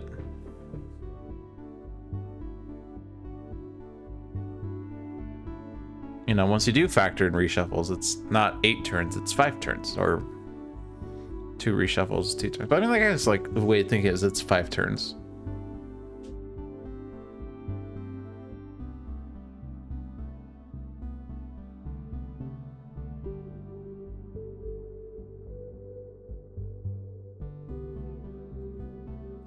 But if I get fleets, it's definitely going to make the reshuffle happen faster. Like, this is 5 cards out of the deck, is what that means. And I only have 3 energies, so it's like not even that easy to get.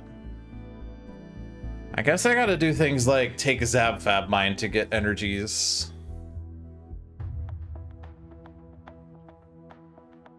Also, they're gonna take too many tech discs soon, but I can at least do this. Like, this is not hard.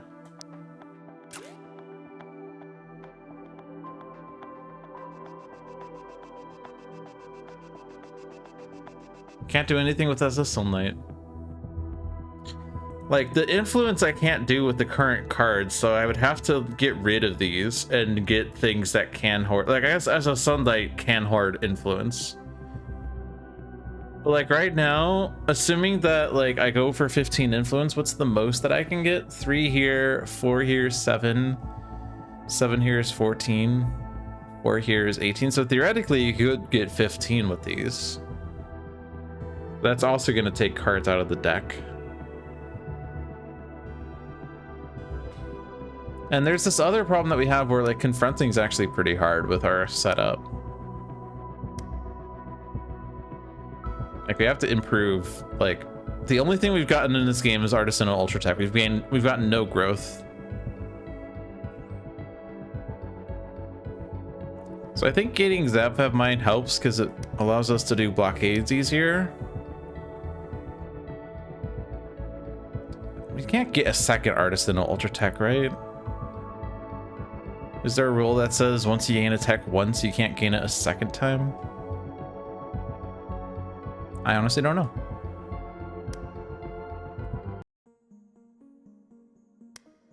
You can get it again.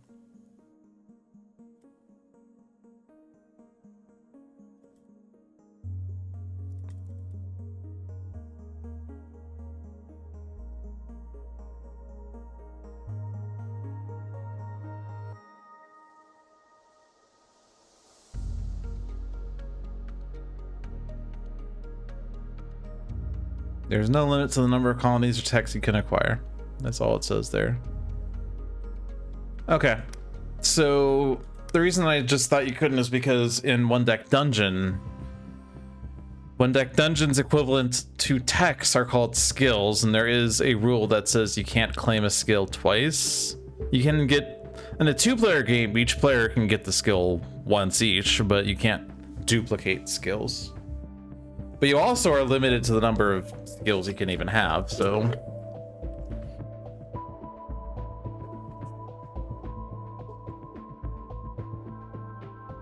Same is true for potions, for that matter. You can't gain a potion that you already have. Anyway.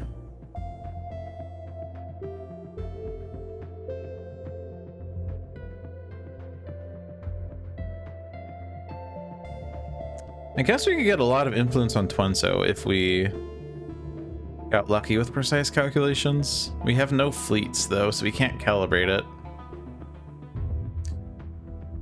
But if we roll a 1 or a 4 or a 5, then we can hit the 6s. Actually, 5's not good. Actually, no, 5 would be good.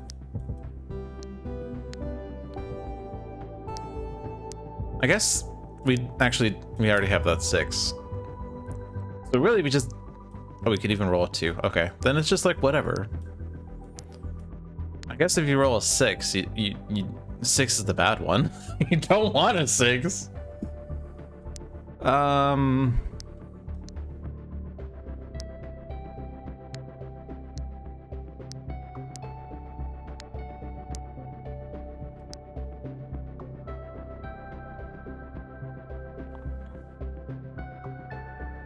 out of text this turn. Shut up. Shut up. Why are you stopping my plans with reality? Jeez. So rude. All right, then I'll just get 1 influence on there. God.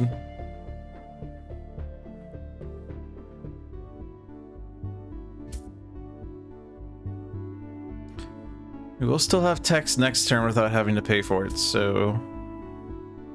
Do I get rid of Ocean 1 even though it discards 3 cards? Just because I have no influence, or no diplomacy. I can't do it. I can't ever get this. So it's just... bloat. So I guess I study Ocean 1 despite the discard cost. Do I keep SS Sunlight? Ugh. The other problem with SS Sunlight is I would get 3 fleets, which is going to take cards out of the deck in order to spend it so I can actually put influence on SS Sunlight. I'm very averse to wasted cards, if you haven't noticed.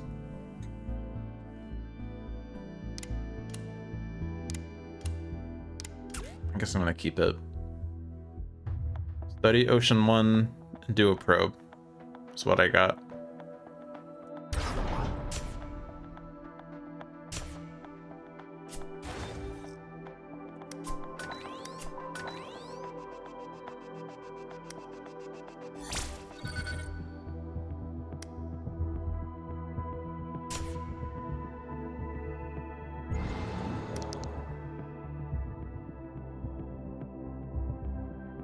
They took a diplomacy.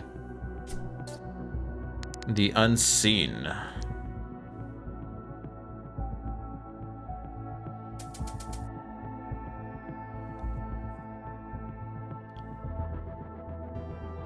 On one hand, I could do it right now. On the other hand, I don't care for it.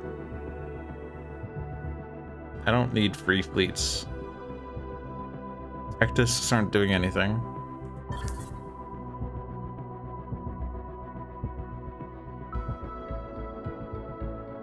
On the other hand, it's avoiding, it's filling a slot that I wanted a location to go in, so it's just exceptionally rude, is what it is.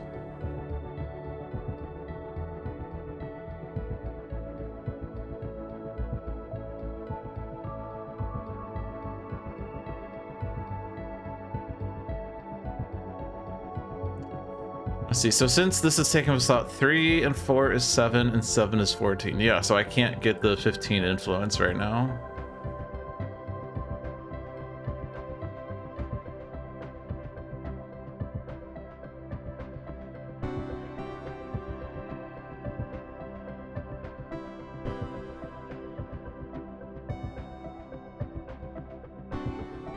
But I mean, I probably will just get rid of Twinso.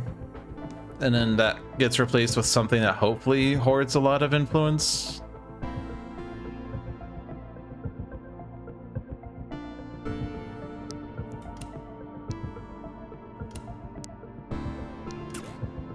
And of course the challenge is, how do I get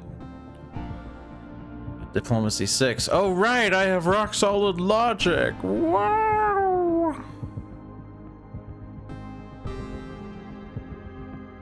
Wow. Yeah, it's gonna be here. I can reroll that. Maybe it's good for Zabfab. I accept. I don't have the 5s for that. I don't have. Yeah, I was gonna say I could do this, but I can't. Okay. So that gives me Twinso. So I'm not making any progress on SS Sunlight. That's fine. I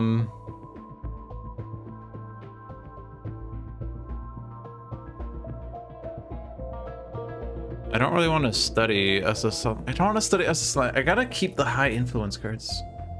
Getting rid of Twinso. I could study Zabfab despite what I just tried to do, but probably claim it next turn anyway, which is the one I really want to have anyway.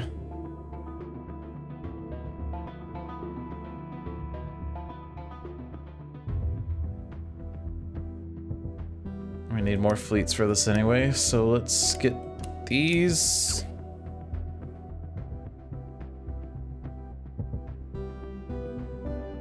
I could buy the Unseen if I use the yellow dice on Twinso.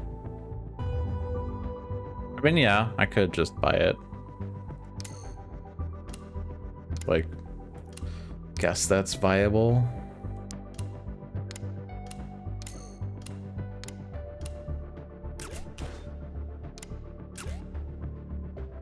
Just to get rid of it since it's a slot.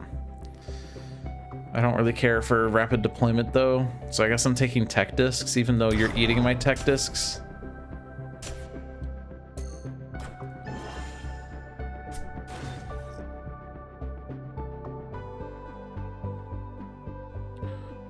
And just skip.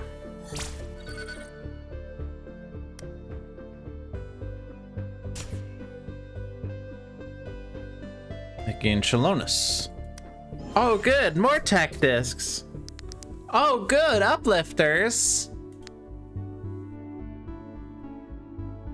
I mean, Escalation Beam would be really sick.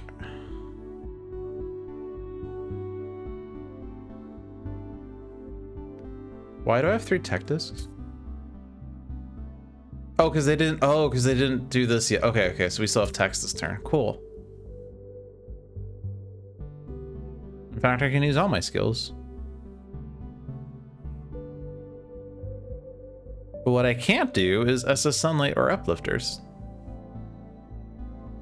Weird.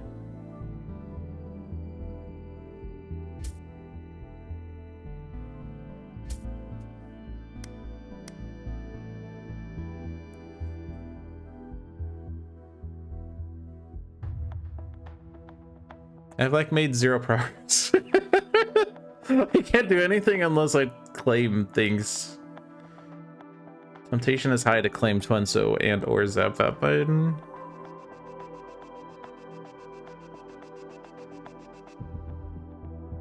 I can do 2 probes and try to get uplifters next turn. The diplomacy's hard, the energy's hard, it's all hard.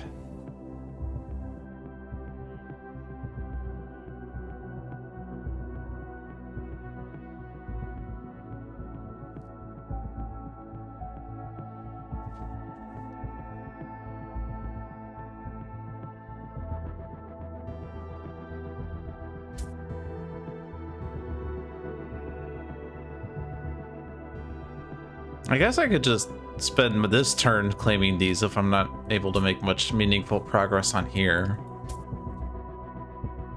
Like, I mean, spending 3 influence to gain the diplomacy die is obviously not really great, but like I could then regain the influence or something. But it's a waste of cards though. I can just get the tech discs. I'm at 41.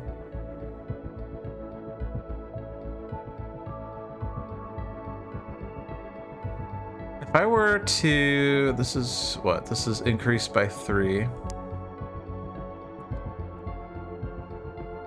44, 49. I would need to add 15 pips to my 2 and my 4. Yeah, that doesn't seem like it's happening.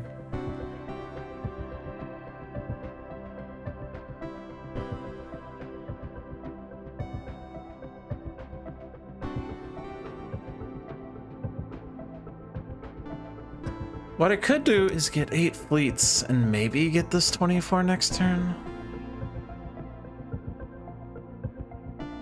To get some sort of semblance of progress in this game.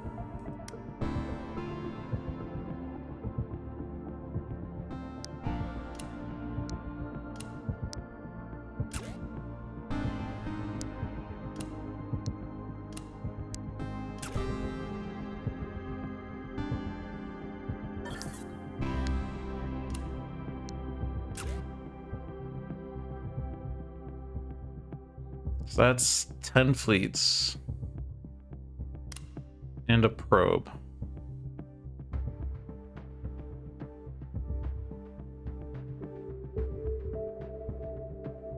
Main downside is I definitely wouldn't have techs next turn. Like, they'll have all the tech discs, so I can't use these techs unless I spend... I guess I could spend my diplomacy and my materials on the tech discs.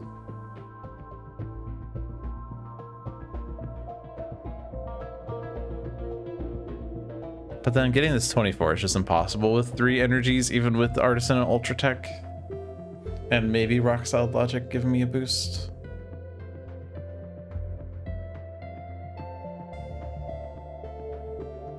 I mean, I guess maybe if my roll is good enough, I can still convert some of my other cards or some of my other dice to Ultra Techs.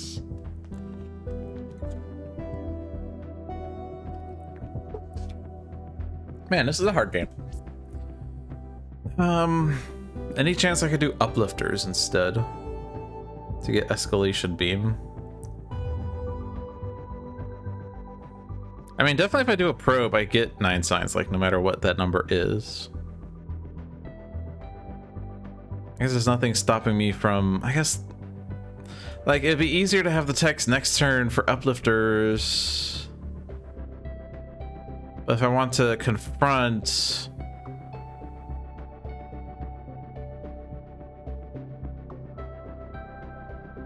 it would also be better to have the tech. Well, in fact, yeah, I need the 10 fleets, but I won't have any text. I guess I don't like not having text. I just don't, so.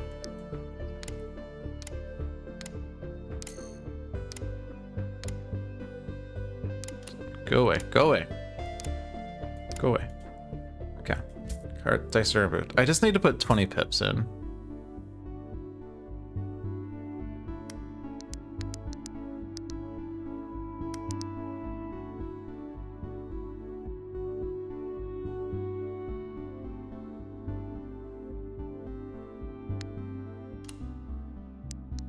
I can still get 3 fleets.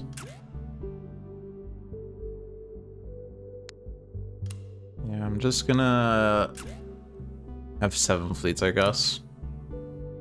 And a probe. I guess I could study those, but no.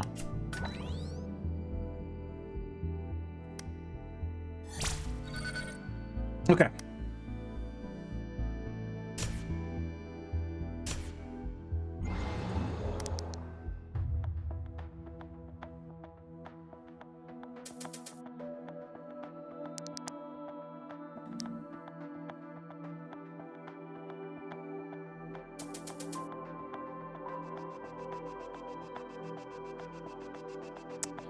Yeah, that's a kind of shitty roll.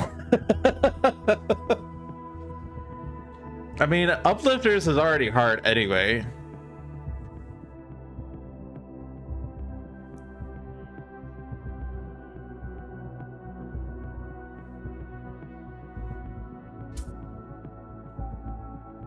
I get more diplomacy if I spend influence.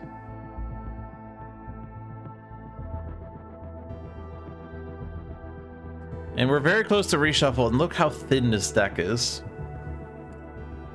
Yikes.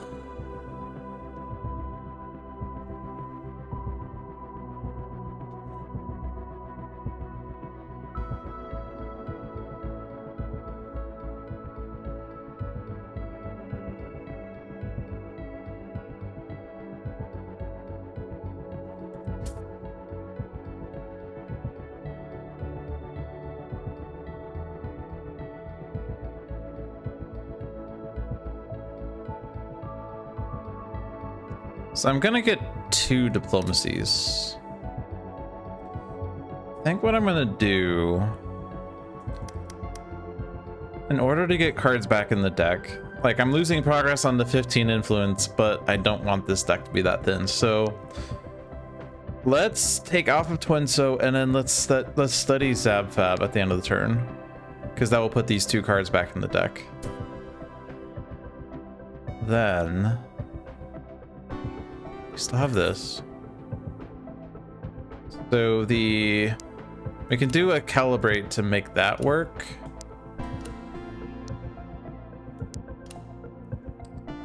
And then for this one,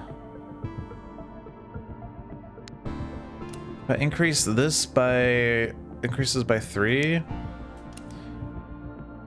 these would have to be 4s. If that fails, we have fleet still.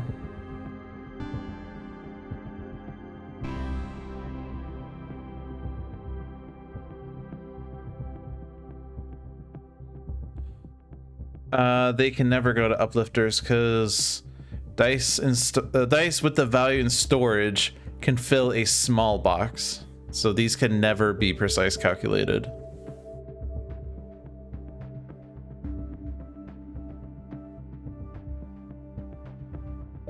You don't think the game enforces it that way? Whoa. Yeah, because this small box, I'm pretty sure small box means this. At least that's my interpretation. I'm just based off of my experience with One Deck Dungeon.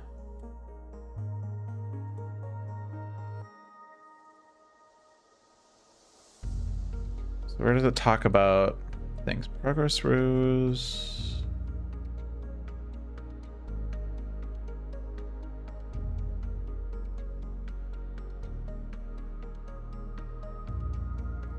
Yeah, large box.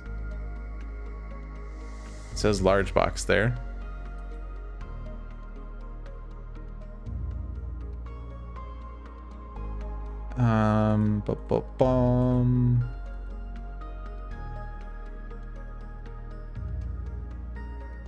Boxes come in 2 sizes, small and wide. A small box is filled by exactly 1 die. A wide box is filled by 1 or more dice. So small.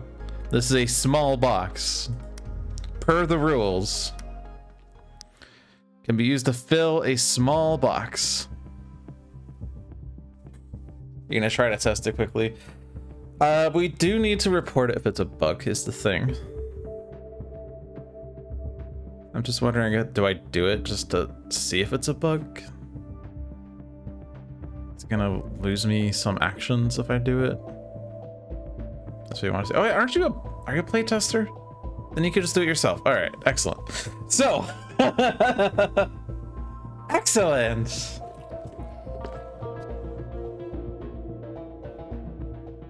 Then you can do it. Yay.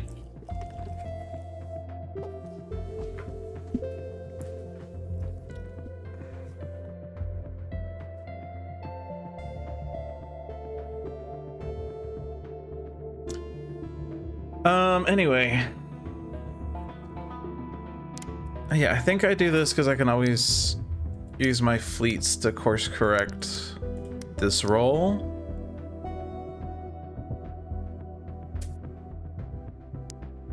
Because you definitely want to get rid of some of the fleets.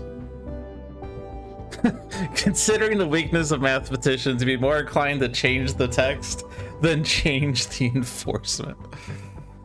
Unfortunately, it's Chris's discretion because Handelabra implements the games as desired by Chris. But I would agree, mathematicians still suck. They still suck.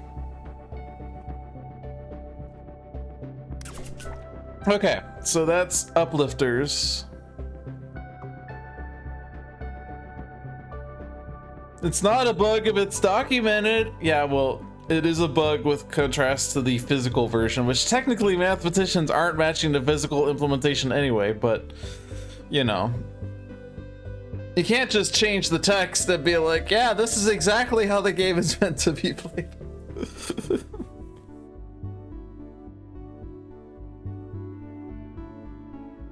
Yeah, no, that's what I mean. It needs Chris's blessing. No, I know.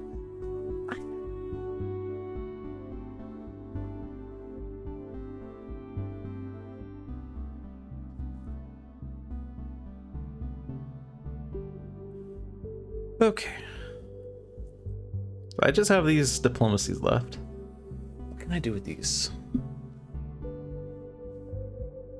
Considering the reshuffle is imminent. The thing is, though, as worried as I am about making sure the deck is as thin as possible, we do need to be worried about colony count, because reshuffle adds a colony, influence adds a colony, then all of a sudden we're overwhelming.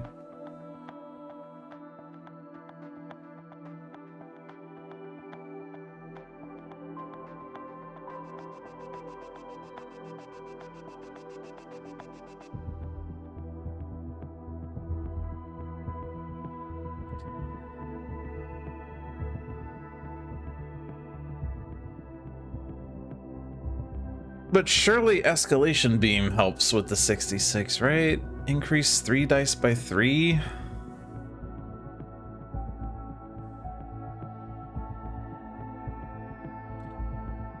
Should I be getting the dice instead since we're having issues with that? I mean, an average die is 3.5, so this is 10.5 of value here versus 9 pips. 10.5 pips, 9 pips. I mean, the issues is that the extra dice doesn't help if they steal too many dice, but I don't know. The extra diplomacy could help a lot.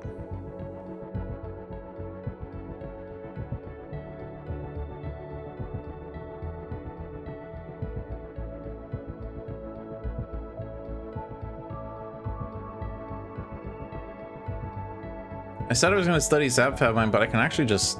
Oh, I can't because stupid 7. I was gonna say I could just put 5s in here, but I can't. Stupid 7.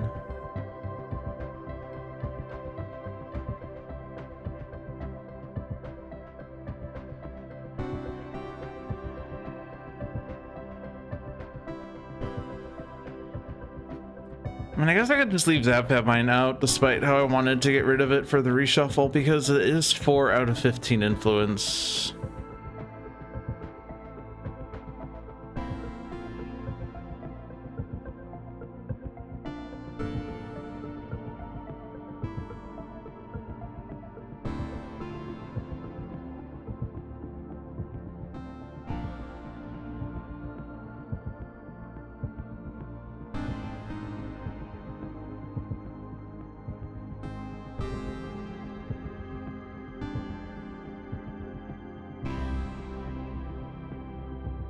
Yeah, I could claim it that way. You're right.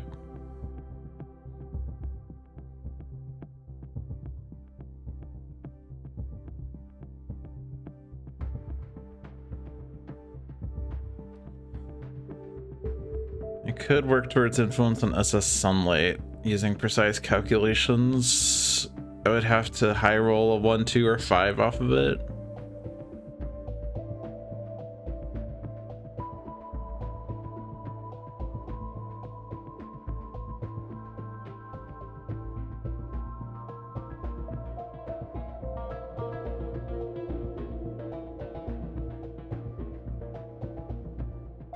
I'm gonna try this. So roll this. It's not doing me anything anyway. Okay. So what I could do then is this.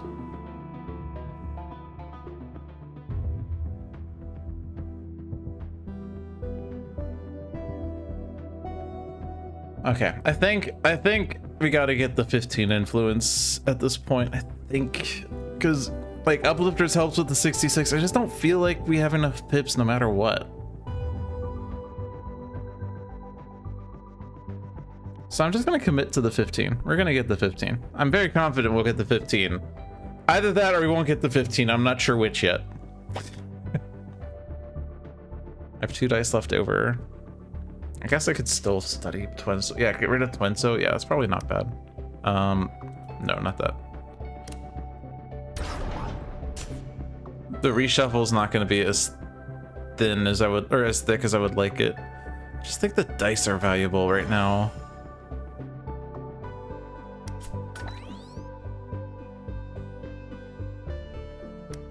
And now let's get some thick locations, please.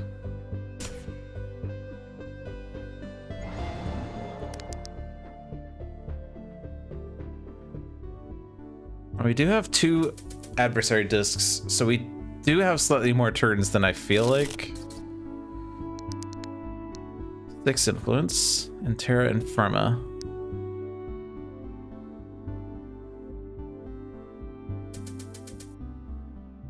All right, so 5 here, 4 here, 7 here would be enough. I have no fleets for this turn now. All dice here must be the same value.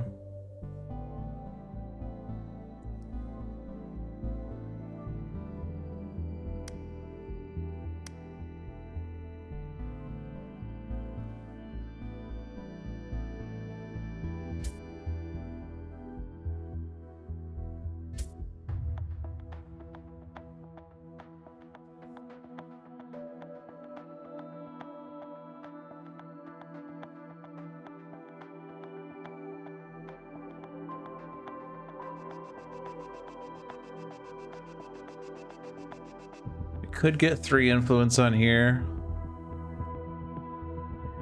Rock solid logic to make that a 6. Does it?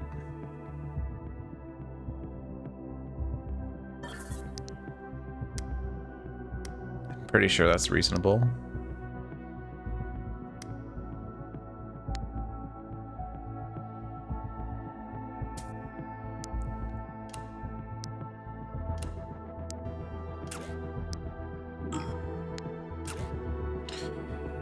So let's see, so 3 and 4 is 7 and 3 is 10, so we have to get 5 more influence between these 2, which if I get this 2, this 1, and this 2, that's 5, because I can't get 3 here.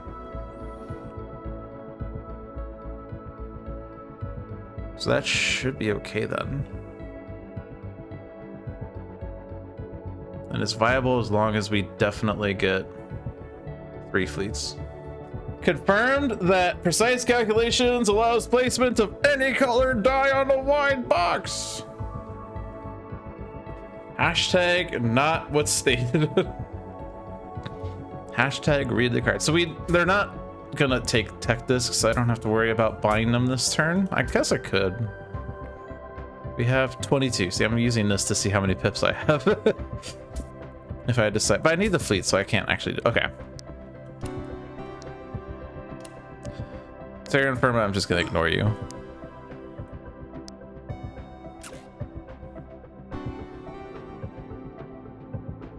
Oh, they're not that hard to get.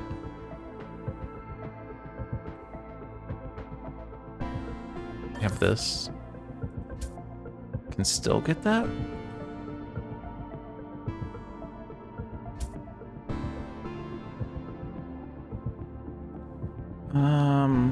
I mean, fleets.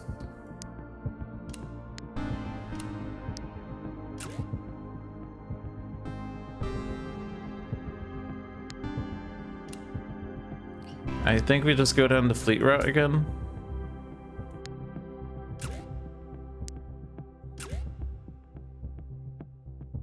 I feel like that's the only way we dig out of this hole.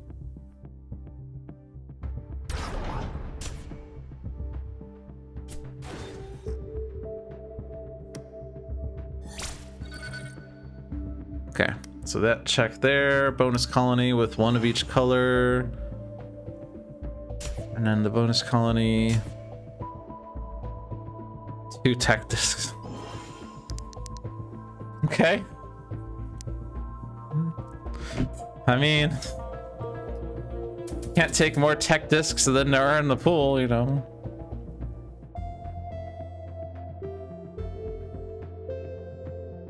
We have to hit this 2 influence. Rock Solid Logic does that. We have to do this, which is easy.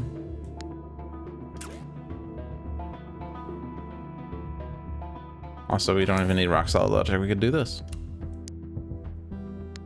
So, 5 and 4 is 9, 3 is 12, 13, 15.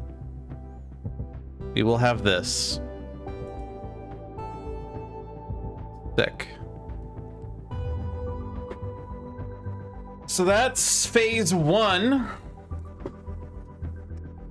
Phase 2 is to not lose the flippin' game.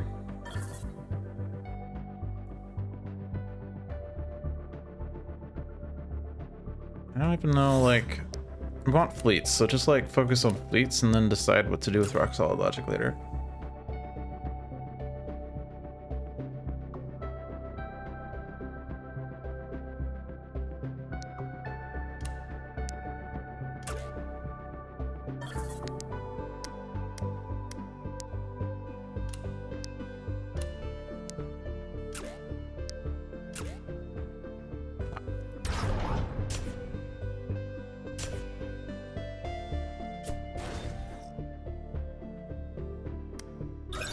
Yay! We have no tech discs now.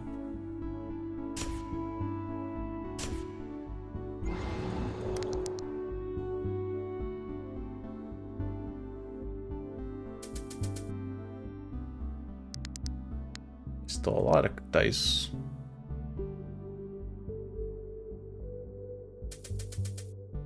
Okay. So if I'm confronting this turn, I don't care about really any other color than yellow.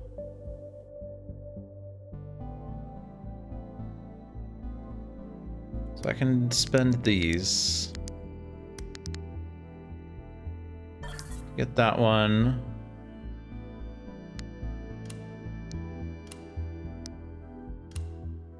And then this increase.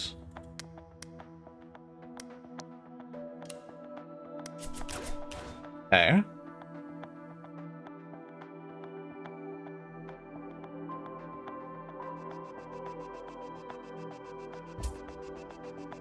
Now the reshuffle's pretty thin, but that's just because all of these locations have a million influence.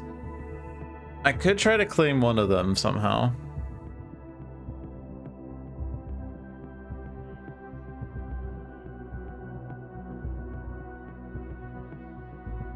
I could buy SS Sunlight.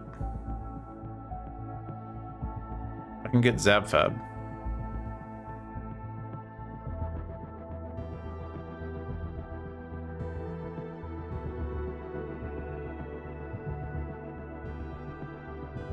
Zabfab is helpful for the energy.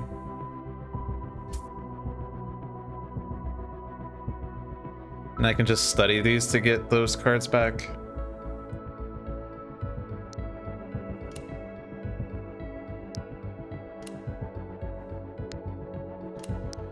One downside is I'm not getting fleets this turn, so I can't win next turn, but we do have time again.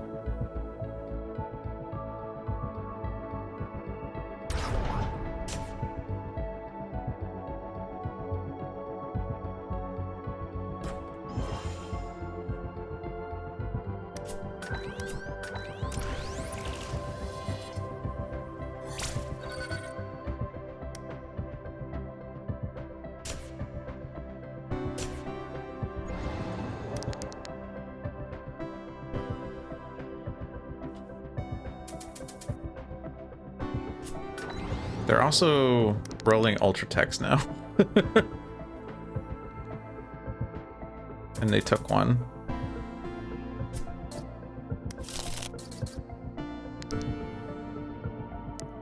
Okay, I need to buy this turn. Wait, how do I buy materials? Fleets? Okay.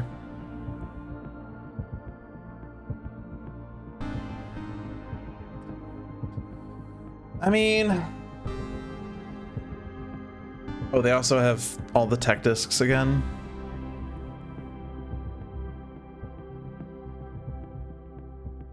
They're not escalating next turn.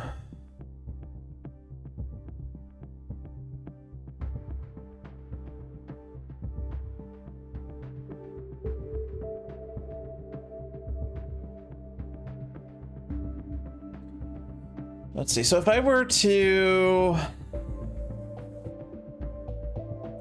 Let's say I just go complete broke on fleets. I need 14 fleets.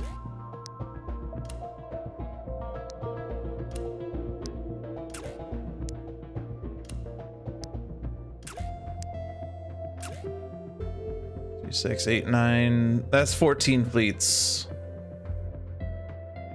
Obviously, I'm not making progress here. If I buy this, I'm not at 14 fleets. I could buy the energy. I could wait next turn to buy the energy. But I could high roll with the diplomacy and energy that I do, or diplomacy materials I do have next turn, buy the tech discs with that, and then I have artisanal ultra tech and rock solid logic. I can buy 1 energy next turn for 6 science, or I could just roll ultra techs. But getting the tech discs to get this guaranteed 6 and an increase of 4 should make sure I can win next turn. Depends on what this event is, I guess, in theory.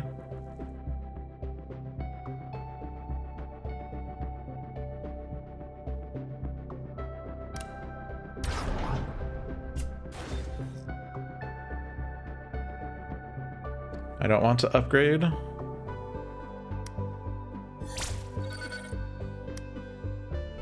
We must exile a colony, exile a tech, exile 2 starbase discs, add an influence.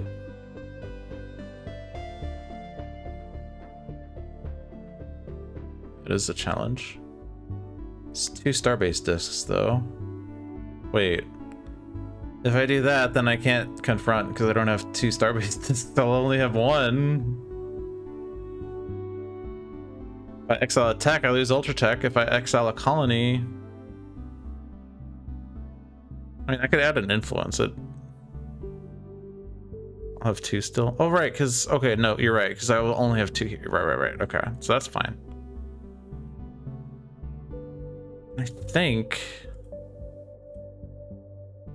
I could just exile this one, because I can't actually use it. Okay. How do I get back? How do I get back?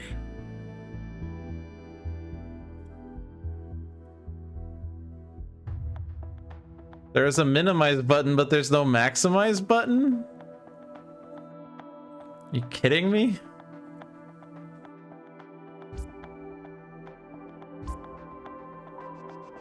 Adversary events. Select which to use. I would love to.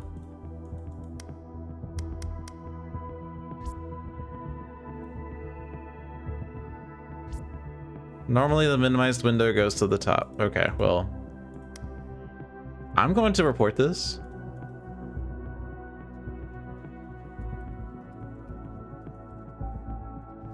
This is Hungry Nebula, right? Or, no, it's not. It's Nebel Woobers.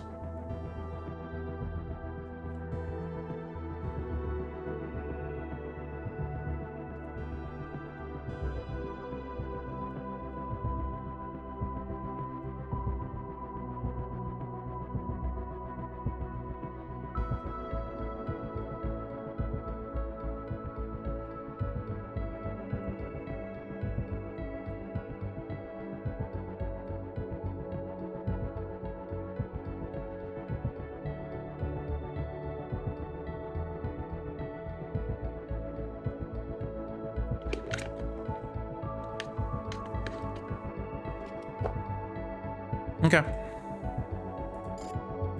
Undo. So if I minimize this, yeah, I couldn't there when I did this. No, that was fine. I did this. Wait. Wait, is it because I did this? Okay. I'm going to edit my card to or actually add to my card.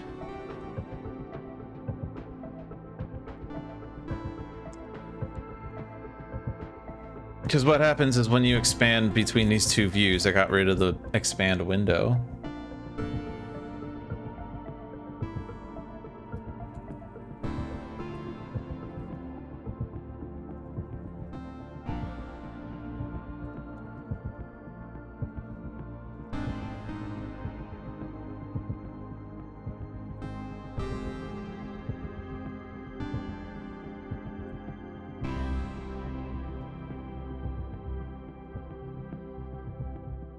Okay, so I just added that to the card.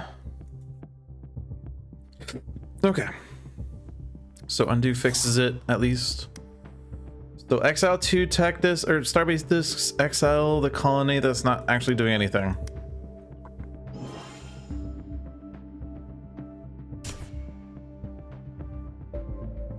Oh no, they gained another colony. Oh no.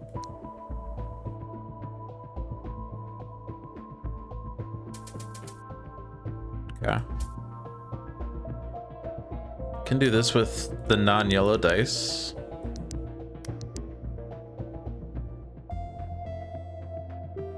We could spend starbase discs to get an ultra tech die, but then we only have 6, so I can only use 1 tech, so that doesn't seem correct. We can increase this and roll these. And I somehow managed to lower the numbers. Thanks, game.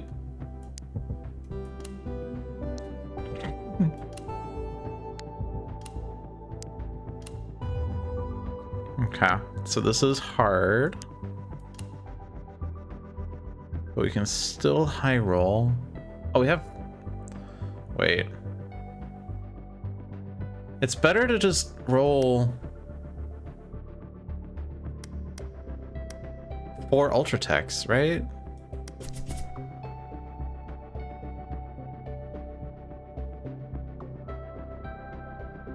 On average, this is 14.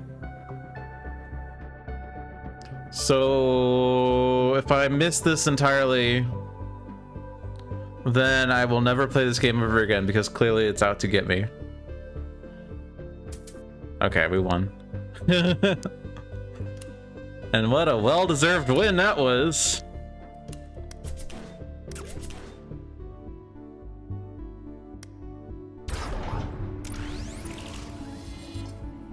Your civilization has fought off the threat and formed a federation that will bring prosperity to your corner of the galaxy. Oh, that was a harder game. But I mean, when we selected mathematicians, I said, oh, so we're playing hard mode. Okay. See, I feel like playing mathematicians, I'm more playing against the mathematicians than I am against the adversary. Because, like, wasn't the hardest part of that game figuring out whether I wanted 15 influence or 66 pips? Like, I guess an argument is I was trying to figure out how not to lose against Neebawoober's colony count rule, but largely felt like mathematicians were the adversary there. Oh well, it's how the game is, you know. If Federation levels were easy to get, it wouldn't be a fun game anyway. And there's an argument to make that the society is kind of a difficulty adjustment for the game in addition to the adversary, I guess. Like, adversary is flavor. Society is kind of like the way you play a game. Like, your society kind of determines, are you building up colonies? Are you building up techs? Are you building up your star base? Like, it kind of influences how you play the game, which is cool and what I like about this game. but I do kind of have issues with the mathematicians. It's weird for me to say I have issues with math. As a former math instructor, it seems weird for me to say mathematicians are hard in this game.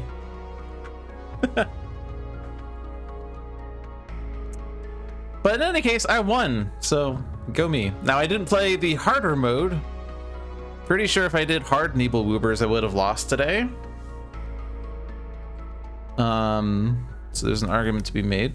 I seem to like that expression now. But if I did advanced, what would have changed? They would have started with tech disc ads. And the numbers, the pips that they need to steal dice is lower by 1 for each confrontation level. So starting with the fact that any 2 or higher gets stolen basically means they always steal the die. In addition, they spend 2 time each turn instead of 1. I don't think there's any other change, because obviously nothing's changing over here. Hungry Nebula starts with an additional 10 card expend. Do they spend 2 time per turn instead of 1? I'm pretty sure physically it says that, right? You don't really see it here on this UI, but I'm pretty sure the physical card was all, like, I'm pretty sure I checked it. I mean, I could be wrong because I haven't. I guess I could just look at it. It's right here.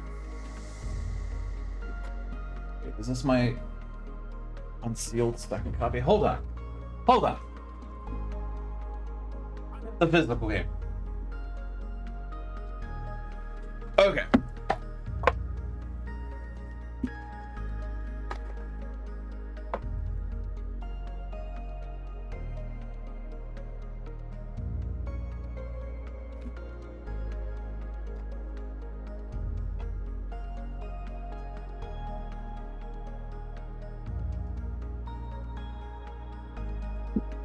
So, yeah, it's kind of, they have this as an X, but on the front side of each of these adversaries, it says X. On the back side, it says 2X on all of them. So, like, looking at the actual Neebelwoobers card.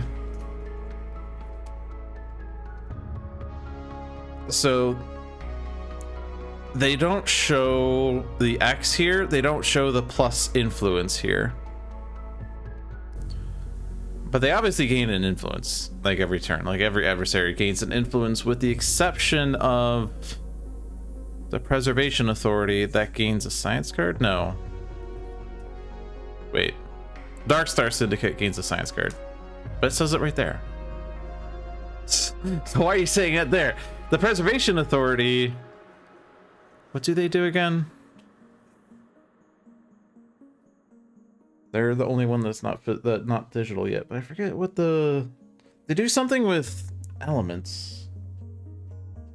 Oh, they gain...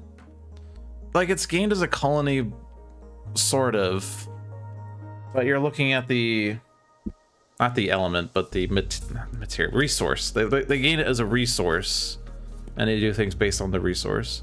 But it's sort of an influence, sort of, other than influence is like 1 card every 2 turns anyway. But I did see that another adversary gained 2 influence per turn? No, I'm lying to you. Am I lying to you?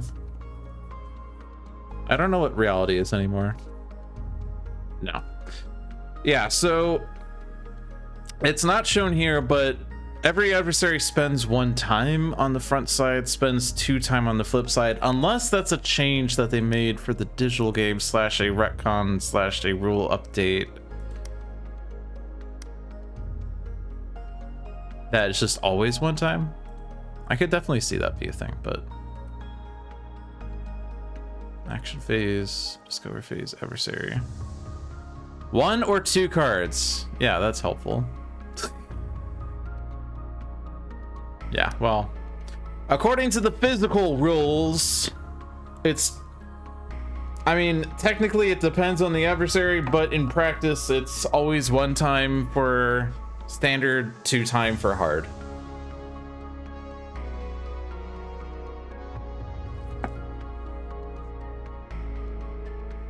Now, that doesn't mean that a later adversary could change that altogether. But it is how it's currently seen. All right. Well, that was fun. Another fun and exciting stream. Nice to chill with my best friend Pala, because by the way, you're my best friend now. Hope you are happy with that. It's nice to have people in chat that know the game as well as I do, or maybe better, and can give some insight as to alternate ways, various tactics, things that I did not see. But check out the other streams I have on this channel. Every Friday at 4 p.m. is Luck of the Seamus with Seamus the Hug Monster. Every Sunday at 1 p.m. is Spirit Island Sundays with usually Seamus the Hug Monster. He hasn't streamed in a couple weeks though. What was the last thing he said to that effect?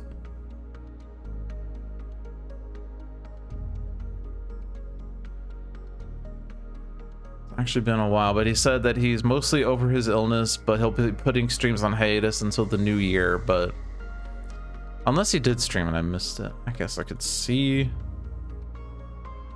I mean, obviously health comes first. I don't want to. The thing I just don't want to say is, oh yeah, there will be a Luck of the Seamus stream, and then he doesn't stream. But you know, when he does recover and he's back to streaming, he'll be back Fridays at 4 p.m. with Luck of the Seamus, and Sundays at 1 p.m. with Spirit Island Sundays. In any case, there's always Handelabra Live. Tuesdays, I believe, we'll be back to 7 p.m., which will show previews of content that is not publicly available yet. Lately, they've been very focused on the Spirit Island Jagged Earth expansion singular. They've been showcasing spirits, event cards, blight cards, power cards, badlands. So if you're excited for Jagged Earth, be sure to check out Handelabra Live for that. I think he did do a One Deck Galaxy stream somewhat recently with the public release of the Dark Star Syndicate. But I think I stream One Deck Galaxy more than Handelabra Live does. So if you want to see more One Deck Galaxy, watch me. Although I do jump around from game to game. This is Dolphin's Dive Thursdays at 7 p.m. Haven't done One Deck Dungeon in a while. Maybe I should get back to that. But One Deck Galaxy is new and shiny. If you are watching this live, be sure to watch the VODs on YouTube. Follow Handelabra. If you're watching this on YouTube, follow the Twitch live streams, twitch.tv/Handelabra Games. Yeah.